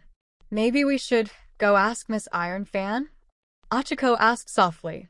𝗵𝗃 nodded in agreement. We had better. Heavens above. 𝗂𝗄. Down at the menagerie, Red Sun was teaching some young 𝐻𝐻𝐈 how to use basic fire magic when 𝗵𝗃 kicked open the door. The prince didn't even need to look up as he drawled. Mom is upstairs redecorating the apartment again. 𝗵𝗃 was quick to storm over to the elevator. Noting how each button had a sticky note saying what floor belongs to who, There was even a new sticky note for 𝗧𝗂𝐺's room on the third floor with the other children. His gaze softened a bit at seeing the note. 𝗧𝗂 was quick to follow. Bowing to 𝗧𝗏, "Thank you," she said before getting into the elevator with 𝗵𝗃𝗁. It took a couple minutes to get to Princess Iron Fan's floor, as her apartment was on the top floor with Macaque's apartment across the hallway. 4 ease of roof access according to both. "Are you alright?" 𝗧𝗂 asked of 𝗵𝗃𝗁, noting how much he had been sweating and wiping it away with his towel this whole time. "It's a Buddha." He knelt down and put a hand on her shoulder. "You have been my kid for a long time, 𝗧𝗂. Even if your parents had you, you've been with me since you were a baby. It'll be nice to make it all official." 𝗧𝗂 gently took his hand and placed her cheek on it to nuzzle. Something she saw her friends doing with their parents. Maybe it was how demons show affection? She didn't know, but it felt special. "Thank you, Dad. It means a lot to me." "Are you sure you want to be mine?" "There's no going back if we do," 𝗵𝗃𝗁 asked. Worried she would regret it. Who would want to be an ugly pig from a line of horrible monsters? Really? "I love you, Dad," she said softly, smiling at him reassuringly. The doors opened, interrupting the touching scene. Beyond was a hallway with a couple apartments to either side. It was rather obvious which one belonged to the monkey family, as it had a painting of Flower Fruit Mountain on the door. And the Bull family door was a literal iron door. Why do I get the feeling that's not only for the looks? 𝗵𝗃𝗁 raised a brow as he looked at the door, just standing there, not ready to actually open it just yet. The door opened, revealing the rare sight of Princess Iron Fan with her hair down and wearing a nightgown, a scarf around her neck knitted from the fur of her sealed-away husband. "Oh, you why showed up? Give me 30 minutes. Go have something to eat." She waved them off dismissively before shutting the door. 𝗧𝗂 looked to 𝗵𝗃𝗁, brow furrowed. "I've never." "Nor have I," 𝗵𝗃𝗁 said, swiftly shuffling back to the elevator. Afraid they might not see tomorrow if they ever spoke of that sight. A half-hour later, the Princess of the Burning Mountains came down the elevator with her signature fan in hand, a binder in her other, clearly well used over the years. She went over to the booth the little noodle family sat at. "Now then. Adoption. There were not many candidates we could choose from, as you're so antithetical to your little 𝗓𝗏𝗧𝗔 abilities. Thus I had to find a suitable donor that could cover her whole spectrum and balance things out," Princess Iron Fan explained, opening her binder to the page on 𝗓𝗏, the Moon Princess. "Outcast of heaven and forever stuck on the moon she calls home."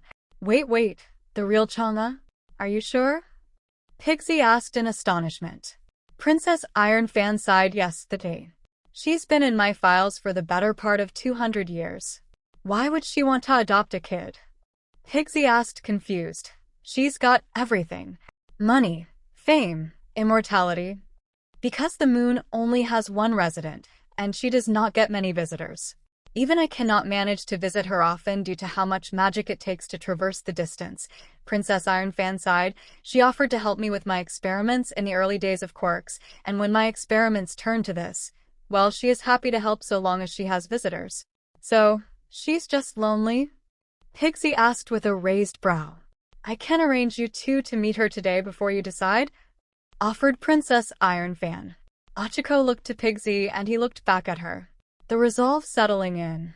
"All right, if it's for 𝗬𝗏𝗏, I'll do anything," he decided, receiving a tight hug from the little one. Needless to say, 𝗵𝗃𝗁 really hit it off, agreeing to a long-distance relationship after a couple hours spent in the kitchen enjoying each other's company. Princess Iron Fan had a lot of paperwork to do to get a portal set up between the moon and one of the basement ritual chambers to make the travel a lot easier on the newfound family. The moon began glowing a lot brighter thanks to the joy 𝗓𝗏 felt every day. 𝗵𝗃𝗁 calling her each morning before she went to bed, and 𝗓𝗏 calling him every evening after her show aired. 𝗧𝗂 took more to 𝗓𝗏 in appearance, but it was something Princess Iron Fan warned them would happen, though the white hair was a surprise to all those involved. Her ability to affect gravity had grown even more, not even requiring touch to activate it anymore, so long as objects were within a certain range. The kids were sick. It started with 𝗓𝗏𝗏 coming back from a trip to the castle at the edge of the Yellow Desert. He had a small cough and an unnoticed raised temperature.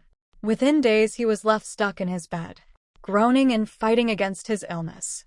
Soon 𝗬𝐁𝐶 fell ill next, and 𝗬𝗏𝗄 shortly after that. 𝐒𝐻𝐿 was lucky enough to be having her weekend on the moon, rendered to a month with frequent visits from 𝗵𝗃𝗄 to make sure they're doing alright. Macaque? He was absolutely not prepared for this. Little 𝗬𝗵𝗄 was curled up in her nest trembling softly. Coughing racked her with pain. A high fever that burned nearly anything she touched. It was only by a small miracle that Princess Iron Fan had a spare fire-resistant blanket they could line the nest with. How does Wu even handle being sick? Macaque grumbled bitterly as he gently wrapped a bag of ice in a towel and gently set it on 𝗬𝗵𝗄's forehead. He didn't expect any of this really. Macaque always grew cold when sick, and Wukong is a stone monkey. How is he supposed to know stone monkeys go molten lava on the inside when they're sick? Daddy? 𝗬𝗵𝗄 asked softly, chittering softly in distress. I'm here, Macaque said reassuringly, gently brushing his fingers on her cheek. So hot, whimpered the little one, leaning into Macaque's cold touch. I know, kiddo. I know, Macaque cooed reassuringly. I'm here.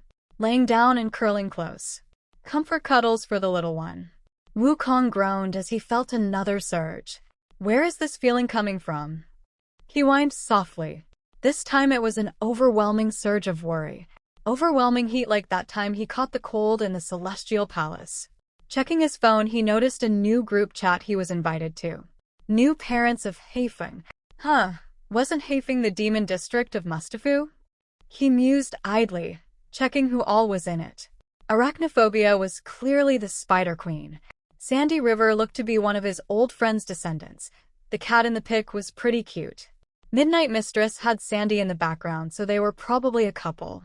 Desert Princess sounds like the Scorpion Queen. Princess Iron Fan seems to be the moderator for the group. Good for her, it's been ages since he's seen his sworn sister-in-law. Red seems to be her son. He was marked as a designated babysitter? Who would have though that impulsive kid would ever do that? Then, oh, Shadow Emperor. Macaque. Guilt welled up inside Wukong as he remembered striking Macaque down oh so long ago. The betrayal in his eyes. Shaking his head, Wukong was interrupted from his musings before he could check what role Macaque had in the group. Hey monkey, there's an incident on 5th Street. His designated support called out through the radio. On it, Wukong grumbled as he hopped on a cloud to go take care of it. Oh, the things he does to earn a pretty penny. Sandy popped by with some tea to help the kids. Princess Iron Fan was too busy caring for her own son's delicate health to make elixirs for the rest of the group, leaving it to the water demon to put together herbal brews. Unfortunately, normal doctors are still having trouble understanding medicine for celestial and Yagawi patients. Balancing the 5 elements in a body was difficult if you didn't understand how they interact and repel one another. Kids were especially susceptible to elemental imbalances. Making special tea blends case by case and instructing how to brew the leaves to perfection. 𝗎𝗂 nervously hugged her bunny plushie. It was her first day back after everyone got sick, and she was afraid to get sick herself. Are you sure everyone is better? She asked 𝗵𝗃𝗄 for the umpteenth time. I'm sure, don't worry. And even if you do get sick, Princess Iron Fan is finally free to brew her mysterious elixirs, 𝗵𝗃𝗄 assured her, gently patting 𝗎𝗂's back. Mysterious elixirs? Squealed the little one, embarrassment shining rough as she covered her mouth. Don't worry about the squealin', kiddo. It comes naturally, he teased lightly before explaining. The princess used to live up in the Jade Palace. Dunno what she did exactly, but I think she was some sort of scientist. She makes these spooky elixirs to keep us Yagawi healthy and stuff. Sandy is great and all with his tea, but nothing beats an actual doctor that knows what she's doing. But isn't she a lawyer?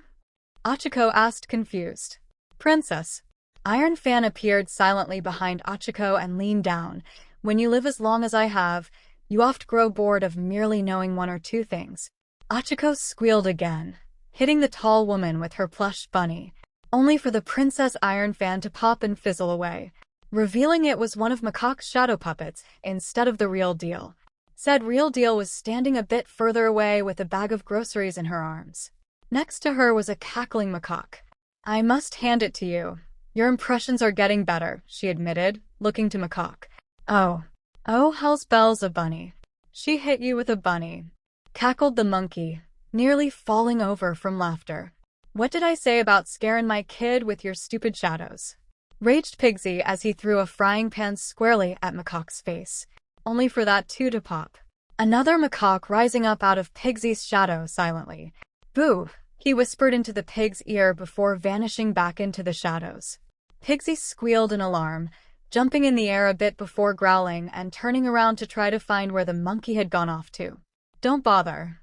𝗲𝗏, who has hardly left his charge's side since the fever scare, Princess Iron Fan offered as she walked up, pulling out her spare key from inside her robe and unlocking the theater. Within the main atrium, they found Macaque showing 𝗬𝗵𝗲 simple tricks with shadow magic. She had a good grounding in animating normal shadows, sure, but learning the more advanced arts was a slow and steady process. Princess Iron Fan cleared her throat to get their attention. Macaque's ears twitched some as he looked up, eyes immediately landing on the bag of shopping. Yes, I have the ingredients for lunch, she said dismissively. That pig demon is here to talk with you. Shuffling off to the kitchen to make sandwiches and deviled egg salad. Macaque looked to said pig with the looks of, talk fast, I'm hungry, plastered all over his face. Well, you see, he rubbed the back of his neck, I may need some help, and I will be paying you back. Promise. I can't say yes or no unless you actually tell me what's going on, Macaque said firmly. Well, you know how me and Chang'e are together and all that? He asked awkwardly. I'ma stop you right there. I don't help people break up, I don't help with proposals, and I won't be officiating any weddings on the moon, Macaque said firmly. Wedding services are on Earth only. As if it were a normal thing for people to ask of him. No. Nothing like that. Chang'e doesn't even like me like that. Pigsy insisted. She asked me to be her liaison for an event at this island place, but I need more hands on deck to run the shop we're renting out. You've got some of the best chefs this side of Earth. Maybe it could help me out a bit? I see, and get her kid a ticket for events and everything. No. I can't do it for that measly repayment. I need tickets for all the kids I take care of for the week-long expo. And potentially their parents just to make sure, corrected Macaque. I would be losing a lot of revenue for being gone so long. And that's too many kids going on a week-long break without something actually fun to do. Pigsy squealed. Extortion. It's just business, Macaque countered smugly. Okay, his pocketbook looks really good right now after he had finally done all the repairs he's been meaning to buy using Wukong's money, and he's been getting all his ingredients for a month on Wukong's dime as well. So plenty of money to fall back on for a measly week away. What he was really after was a fun field trip for his class. Pigsy grumbled under his breath angrily before pulling out his phone to talk with Chang'e, eventually offering, Chang'e would like you to put on a shadow show, or whatever you call it, showing her story at Expo on top of it. Then we'll get Cha your damn tickets. Ignoring the bar of soap Hachiko tossed at his snoot, Macaque offered a hand with a little smirk. You have yourself a deal, hand glowing ominously. No real intent behind the magic beyond him wanting to look ominous. Pigsy reluctantly shook his hand, grumbling about deals with the devil under his breath. Sandy wasn't always the calm and collected person we know and love him as today. Being a lowly river demon, he didn't have much growing up. Not even parents to look to for guidance. All he knew was the mountain and the animals on it. And then, the humans came, digging up his trees, trampling his bushes, ruining the sanctity of his beloved mountain.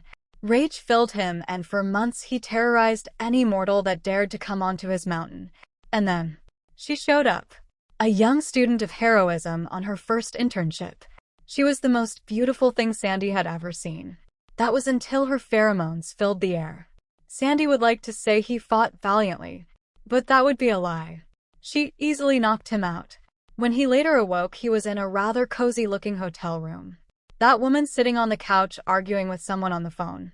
I know demons are dangerous, but he doesn't strike me as the all of humanity must die kind. What kind of world-destroying super-evil monster puts himself in the way of a bulldozer digging up an innocent fox's burrow? The woman growled, annoyance written all over her face. A haze of pink in the air around her. From what he could tell, that was just her pheromone hanging heavy in the air. A pause and please? Gimme a chance. He could just be one of those, I'm so angry you woke me up, kind of demons. Another pause and finally she let out a sigh of relief. Yes, sir, I can do that. Another pause, then she closed the phone. Stretching some with a sigh of relief, Buddha, I can't believe I did that. At least I get to keep this delicious hunk with me for a while. Then she noticed he was awake. Blush spread across her face. At first they were just roommates while Sandy went through his rehabilitation program. Miss Namiri was happy to have someone take the burden of part of the rent and utilities onto their shoulders. But over time, feelings started to bloom. Namiri got him his first cat, and Mo having said it reminded her of him. With the blue fur and orange mop of hair atop the cat's head, he could see why. She also took them to a salon that day to get their hair styled. The cat choosing to get a mohawk and, well, Sandy didn't know what he wanted, so he went matchy-matchy with his new cat. The immediate bond between cat and demon clear. Though Namiri did start to grow fed up when he kept bringing in more strays, less so when he got them into therapy cat training and started a rental therapy cat business. Unfortunately, there was already a cat cafe really close to where they lived, so they opted to wait on that one. One day. Today, however, he had a feeling she would be more upset than usual. On their couch slept a little stray human that he found on his way home. The little human was in a cardboard box with newspapers for blankets, so Sandy felt justified in taking it. Demons adopt abandoned humans all the time. Okay, maybe he needed to call his lawyer first. Namiri groaned as she slipped into their apartment through the window like usual, you will know only to find herself falling onto something more lumpy than usual on the couch. Said lumpy thing let out a groan of pain which got her standing up rather quickly. Sandy, she cried out furiously, looking around for her fiancé. Finding him cooking dinner in the kitchen, humming along merrily. Namiri pulled down the gentle giant to eye level by grabbing his beaded necklace, glaring him in the eye. Did I say about strays? No more, that can't work? He offered nervously. And what is that? She pointed at the child on the couch. Stray human. He offered nervously. A blush across his cheeks as he really liked it when Namiri took charge. Where did you even get a stray child? She hissed, groaning a bit. I really should have listened when that cockatoo warned me about demons and children. If it's any consolation, Princess Iron Fan already cleared it with the embassy. He offered awkwardly. Namiri slapped her face. Oh heavens. I am not ready to be a mother. Sandy chuckled, but you're so good with your students? Only to get a fluffy fan slap to the face. He puffed out one of the loose feathers with a playful roll of the eyes. Come on, we've been talking about adopting for a while. This is as good a time as any. You picked up the kid off the street after seeing them in a cardboard box, did thou? Midnight said pointedly, knowing her fiancé will. Sandy just gave her the puppy dog eyes while poking his fingers together, pouting a little. We will discuss this in the morning, Namiri groaned softly. Grabbing one of the rice balls Sandy made and went to the bathroom to take a nice long bath. They found that the child, Shinso, was thrown out of the orphanage for accidentally using his quirk in self-defense. So he was happy to have anybody take him in, even if he was afraid the same thing would happen with his new family. Namiri assured him that no, she has a similarly villainous quirk and is a hero. Unfortunately, as Namiri is human and Sandy a yaogwai, they were unable to perform an adoption ritual, but she was more than happy to get the adoption paperwork taken care of and legally ensure nobody could steal their newfound son. Sandy, the madman he was, went out and bought a purple kitten that matches Shinso hair to help cement him as a member of the family. Namiri gave him a look for it, but Shinso, crying from joy for the first time in his life, settled her down easily. The next week, Shinso joined in the Shadow House mini-school. You are lucky I have a valid teaching license, Macaque growled as he gave Princess Iron Fan a half-hearted glare. Indeed I am. As you are lucky I am funding our little impromptu school, hummed Princess Iron Fan as she did the paperwork for the next month curriculum. With so many students for their homeschooling program, Macaque had to make it official, ensuring that it was up to the teaching standards of Japan and his own standards as a prideful demon. Luckily for him, all the kids were in the same age bracket. Feels like the Jade Palace is planning something with all these kids, grumbled Macaque, knowing how much they like to pull the strings of fate to ensure prophecies end favorably. Unfortunately, I don't believe we can avoid it, even if we know they are planning something, sighed the former celestial alchemist Water Maiden. All we can do is ensure our charges end up the ones writing history, not being written about. Macaque grumbled. Look at who's caring for them. We've been labeled as villains in the past and present. If we're written like this, Then what chance do our children of being the writers? Princess Ironfan gave him a reassuring smile. Better than you assume, dear brother mine. Macaque sighed as he got a familiar text from the monkeys of Flower Fruit Mountain. Wukong was spending too long away, and they needed help. With a sigh, he tucked his phone away and got dressed for the day. Going for an old classic. Loose yellow robe with black trim, lamellar breastplate and matching skirt, red Shaolin pants, and his usual armored boots.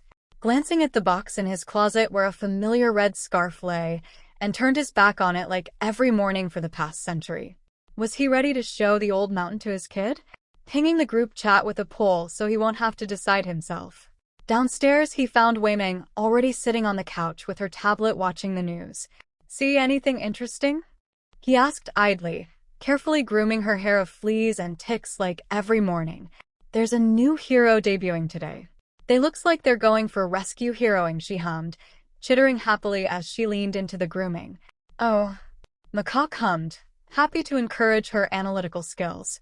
It always pained him to see her flinching when she realized she was mumbling. She hummed, from what I can tell, their quirk acts like a vacuum, pulling in anything their fingers are pointed at. The hero costume they are wearing seems to be designed to contain their quirk. I think they need it as some form of containment unit. He hummed, looking to the broadcast. 13, huh? Does the suit have any other openings? Wei-Ming looked over the suit, focusing on every detail and, oh, I see what you mean. The quirk must be exclusive to their hands. The suit must be a way to play into the black hole-like effect and give villains a false sense of fear. Macaque chuckled, ruffling her hair with a proud grin. There we are. Never forget to look for the limits of the people you observe. Dipping away into the kitchen, he made something light but filling for breakfast. Checking the poll. Seems he will be taking her with. Letting out a sigh, he checked Princess Ironfan's message. Huh. Wukong is at Island for a while, it seems. There to endorse some products and take photos for the expo, and it wasn't one of his cardboard cutouts. Damned idiot, grumbled Macaque, knowing how bad Wukong's stage fright is. At least he'll finally be able to catch him. They need to talk. Flower Fruit Mountain. This was a place of highs and lows, where Macaque met Wukong for the first time, where they gathered the Brotherhood, where so many bones lay buried, where he died. Papa? Wei-Ming asked, gently shaking Macaque's shoulder. Macaque rubbed his eyes to clear away the tears before they could fall. Are we almost there? He asked softly, looking around the boat they were sitting in. Sandy had offered to give them a ride to the mountain like usual. A test of his skill, or so he said. Macaque was betting Sandy got couched again for something. Wei-Ming nodded. Mr. Sandy said it's 5 minutes away, she offered, looking around at the burning mountains they were navigating through. Metal signs with Wukong's grinning face on them, set up along the path as a way to help people through. Monkeys swinging between the power lines leading through the mountains. Macaque would have taken Wei-Ming that way, but she has not been doing well with swinging from ropes yet. Rock walls? Great. Ropes? Yeah, no. So Sandy's boating service it is. Don't be surprised if the monkeys mob you. They really like clinging to fellow demonic monkeys, Macaque warned. One of them already on Macaque's shoulders grooming his hair. He did not look impressed. With the gangplank down and the anchor firmly in place, Sandy waved at the monkey duo as they stepped off the boat. Don't forget the lunches I packed, Sandy said with a bright smile, holding out the 2 packed lunches. Macaque rolled his eyes, grabbing the lunches and tossing them into his shadow. Wei-Ming gave a little bow before rushing up to where Macaque was already going up the stairs. He seemed to want to get done with this sooner rather than later. What are we doing here? Wei-Ming asked as she followed him. She had hoped to get a look around and see where her parents grew up, but Macaque seems to have something specific he came here for. Flinching, Macaque offered. Wukong spends too long away from here, he said tensely. The seal on the cave weakens over time, and other demons will use that opening to try to claim it. The monkeys call me to help when he's busy. His voice was dark, filled with too many emotions to pin down. Oh, Wei-Ming said softly, looking around, spotting what looked like a graveyard further up the stairs. One of the graves looked more prominent than the others. Macaque kept walking up the stairs, hesitant as he reached the level of the graveyard. He slowly walked into the graveyard looking around. muttering under his breath the name of each fallen ally.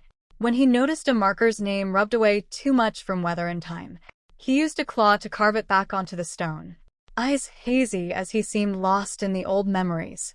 "Papa?" Wei Ming asked, yet Macaque didn't seem to notice her. He just kept walking, until he fell to his knees before the grave marker she noticed was different.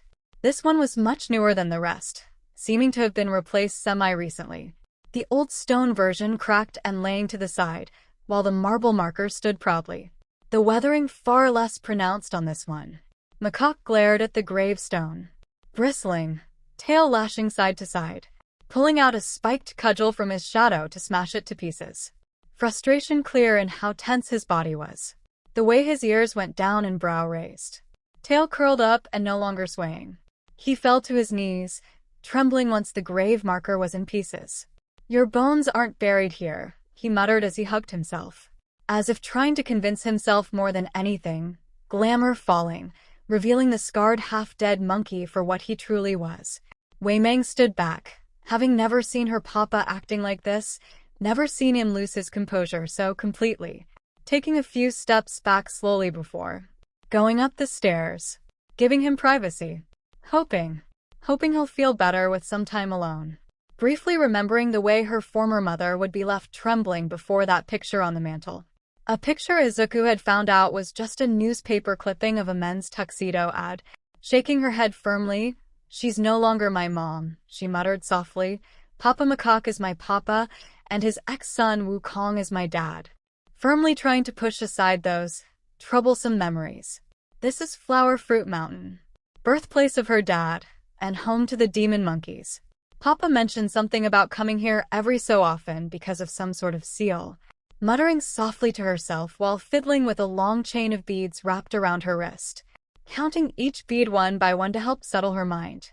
Just like Sandy says, don't clear your mind of everything, just let the thoughts float. Not noticing the tiger demon stalking her until it was too late, Sun Wukong growled as he suddenly felt another surge. "This is ridiculous," he raged, fluffing up indignantly as he felt that same surge of panic and worry. He could tell very well it was not his own. David looked up from the bracer he was working on again. "Yes," snapped the Monkey King. "Are you sure you didn't mate with someone? You said the only way this would happen is if you had a kid," David deadpanned. As if the most obvious answer is, well, the most obvious answer.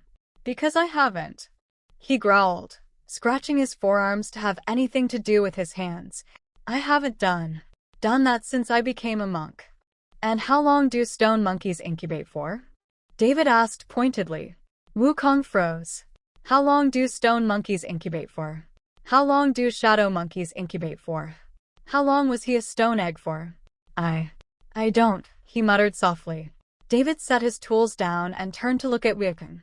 "The way I see it, you've been talking about your old flame Macaque a lot. Something inside you knows that these senses are connected to him," David said firmly. "You might genuinely have a family out there. Macaque clearly wants your attention." David had seen Macaque use the bank card scheme many times, and how quick the Monkey King was to stop Macaque.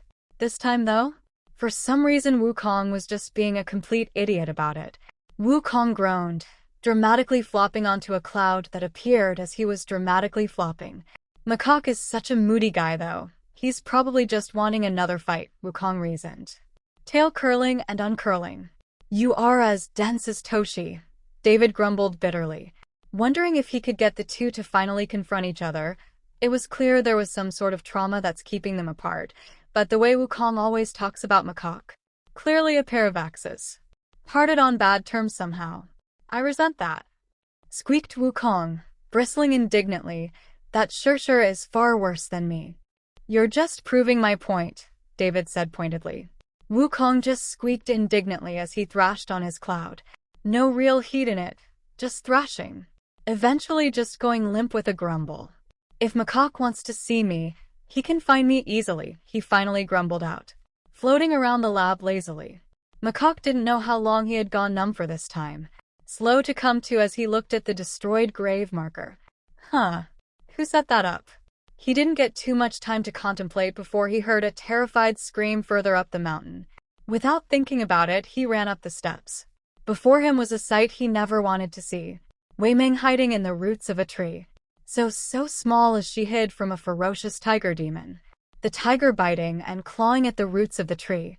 It didn't take much for Macaque to crush its skull. One blow of his spiked cudgel was all it took, looking around for more threats before he let the cudgel fade. Kneeling down to eye level with his miniaturized child. Gently reaching out. There you are.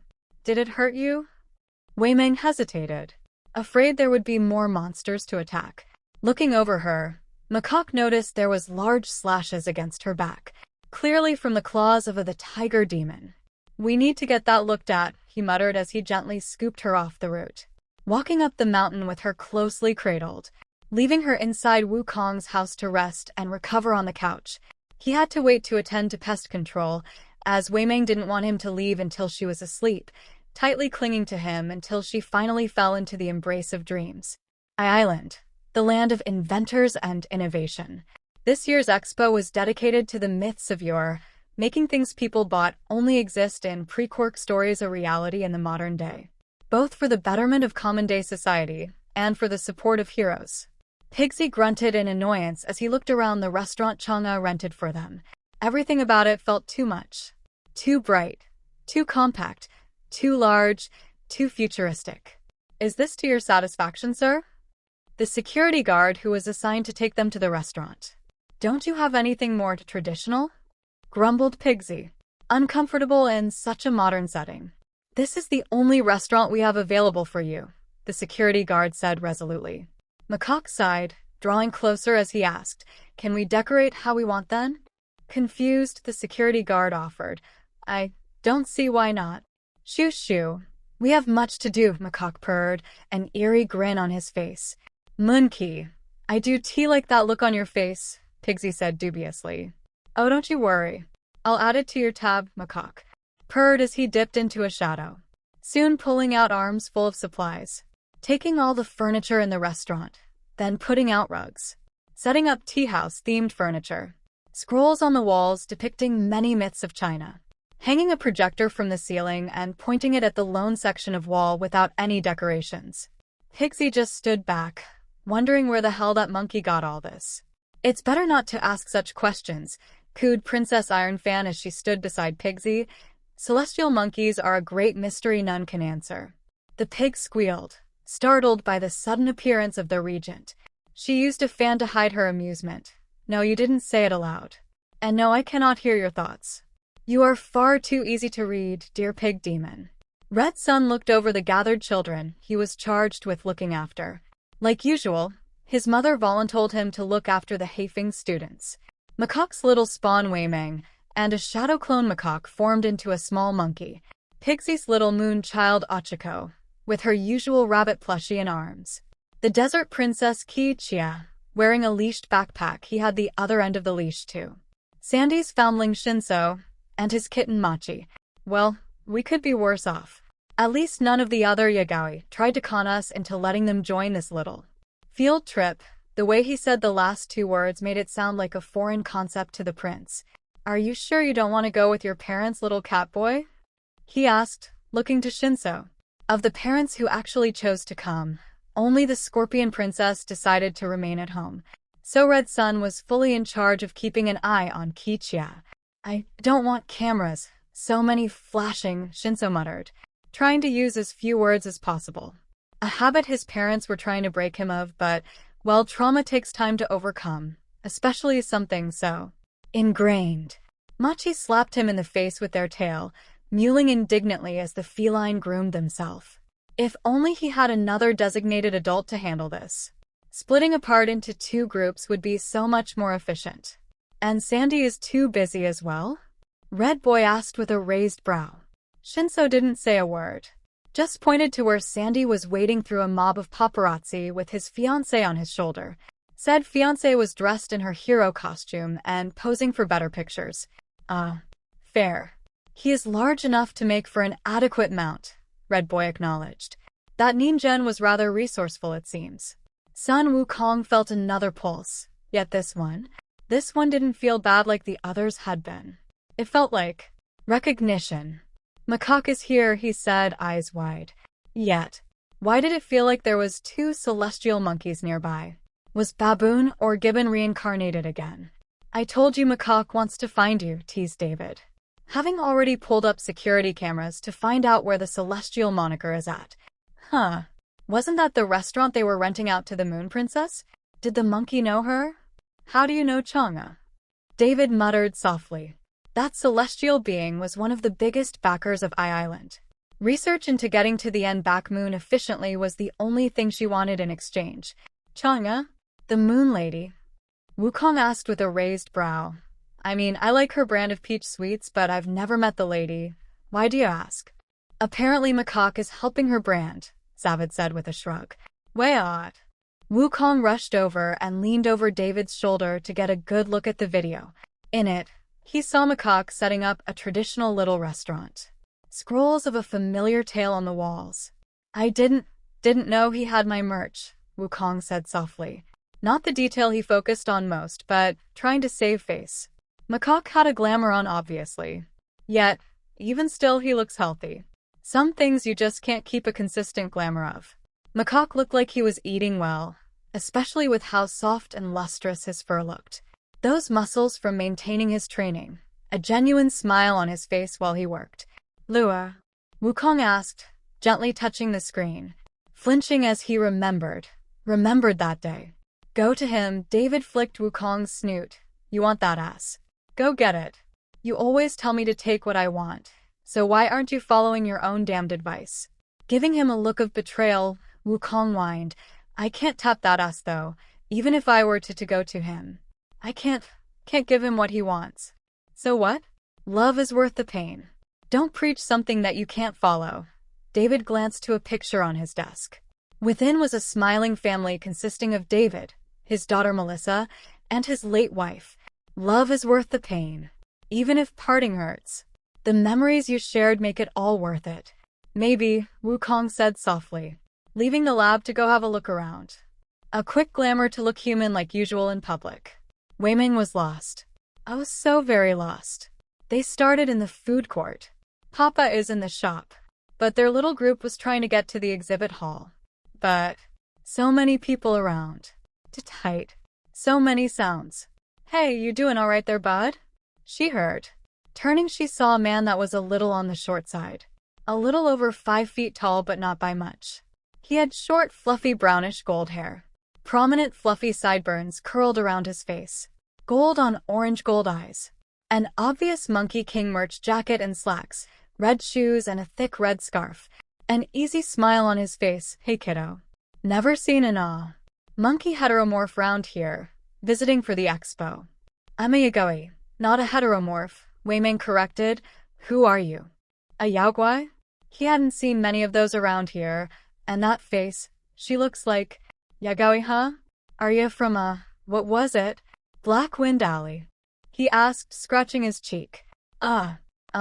Wei-Ming bowed, careful about how she held her hands. I am Wei-Ming of Flower Fruit Mountain and Shadow Chasm. It's nice to meet you, sir. She could sense this man is a yaoi as well, so went with the proper demon introduction her papa taught her. The man blinked a few times, flinching at the mention of Flower Fruit Mountain. The Monkey Mountain, huh? He mused. How's the old mountain been? Wei-Ming trembled, remembering the tiger. It's really pretty. The graveyard made Papa sad though, and there was scary demons on it. Demons? There should have been only monkeys there, he asked, brow furrowed as he focused more intently on the child. Concern clear as he looked over her whole form, as if looking for any injuries or signs of distress. Papa got rid of them. Said, the idiot who lives there takes too long on his trips? Or something like that, offered Wei-Ming, mimicking her papa's voice rather well. A bit too high-pitched, but for mimicry it was impressive. What one would expect from a young shadow monkey. Oh shit. He's a dad. Macaque never had any other mates. And that hair was just like Mango's, but the red highlight more prominent. Cream skin the two monkeys shared. For wasn't Macaque's near black instead a soft brown somewhere between the gold and black of Wukong and Macaque, and those ears. So cute with the 6 prominent pointed ears. The inside of each shell red on top, orange in the middle and cream on bottom. Much different from the 6 different primary and secondary colors of the color spectrum each of Macaque's ears was. Those cute fangs, he caught a glimpse of each time she spoke, and the claws digging into her sleeves. Fuck.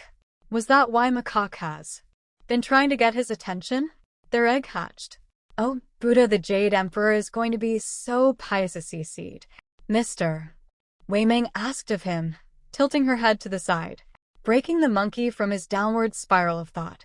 Why don't we get you back to your papa? He offered, scratching his cheek enough to make it bleed. Wei-Ming followed him nervously, hoping he wasn't one of those scary strangers Mr. Pigsy kept warning them about. As they walked, the duo was suddenly interrupted from their journey to the food court area by the crowd of humans suddenly parting urgently, forming a long corridor, as if for someone important. And indeed, the person walking by looked important. Nearly 9 feet tall, this man was the owner of 𝐈𝐺𝐺, a blue-skinned 𝐎𝐻𝐻𝐿 with a long golden mane, fur on the backs of his forearms seen through the lace mesh openings of his sleeves. Wearing a dark blue suit that could only barely contain his muscular form, golden fur-tipped tail swaying side to side as he walked. Behind him were a pair of secretaries helping to keep him on task. Yet, Wei-Ming's attention wasn't on the man himself but the item in his pocket, a strange black bamboo scroll with sky blue thread bindings. The ends of the scroll looked to be solid gold. From the scroll she could hear something, like soft whispers of someone she never met but felt familiar. Unable to tell what the whispers were saying, but she could tell it was something urgent, something important. It felt like that scroll doesn't belong to the Lion Man. Wukong tensed the second he spotted his old sworn brother, remembering just how poorly their last meeting went. Looking down to check on his child, when he noticed her eyes wide and glowing a haunting blue, her lower pair of ears glowing in that same chilling blue of the underworld. Wei-Ming froze as she felt a strange pulse surging through her body, eyes going wide as the world turned to gold. Then, faded away. Hearing sounds. You poor unfortunate soul. Trapped down here by the very brother you swore to support. Cooed a bone-chilling feminine voice. The voice sounded concerned, but it didn't feel real and act if anything. She heard a male voice growling as her vision filled with light and color, seeing a strange dark cavern. Against the far wall was that same lion man, but he looked different, younger, more unkempt, wearing what looked to be ancient Qin's armor completely in tatters. Every available inch of skin she could see was covered in various scars from who knows what kinds of weapons. Then there was the woman talking to him. She was tall, very tall. A skeleton of ivory bones adorned with frost. Long black hair streaked with white, somehow still clinging to her skull. Some sort of crescent moon keeping her bun up and together. Wearing robes of soft blues and white. Her hands were folded over one another in her lap, chipped and scarred from hard work it seems. The skeleton woman briefly looked towards Wei-Ming's direction, yet didn't seem to see what she was looking for. Instead, refocusing on the lion. What if I could restore you to your former glory? Offer you a place amongst the living once more, she purred, smiling with far too many teeth at the lion. I would say you are dreaming, the lion offered, trying to pull free of his binding chains and proving it was useless. I can't very well show you unless you agree to my terms, the skeleton lady giggled ominously. All I need you to say is I accept. The scene played out again and again, yet slightly different. As if that skeleton lady tried to convince the lion man again and again. He slowly grew thinner with every loop, hair falling out and losing his color. It wasn't until he was a mere skeleton of a man with skin drawn tight against his bones that he finally accepted, the chains instantly vanishing as he uttered those words. Good, now all you have to do is take this scroll. It holds your 2 friends. Try to uncover how to free them and any others trapped within its depths, she cooed, handing him very same scroll she saw in his pocket. However, I must warn you, this scroll is extremely dangerous. It may take years or even decades to uncover all its mysteries. And with that, the strange vision seemed to fade away.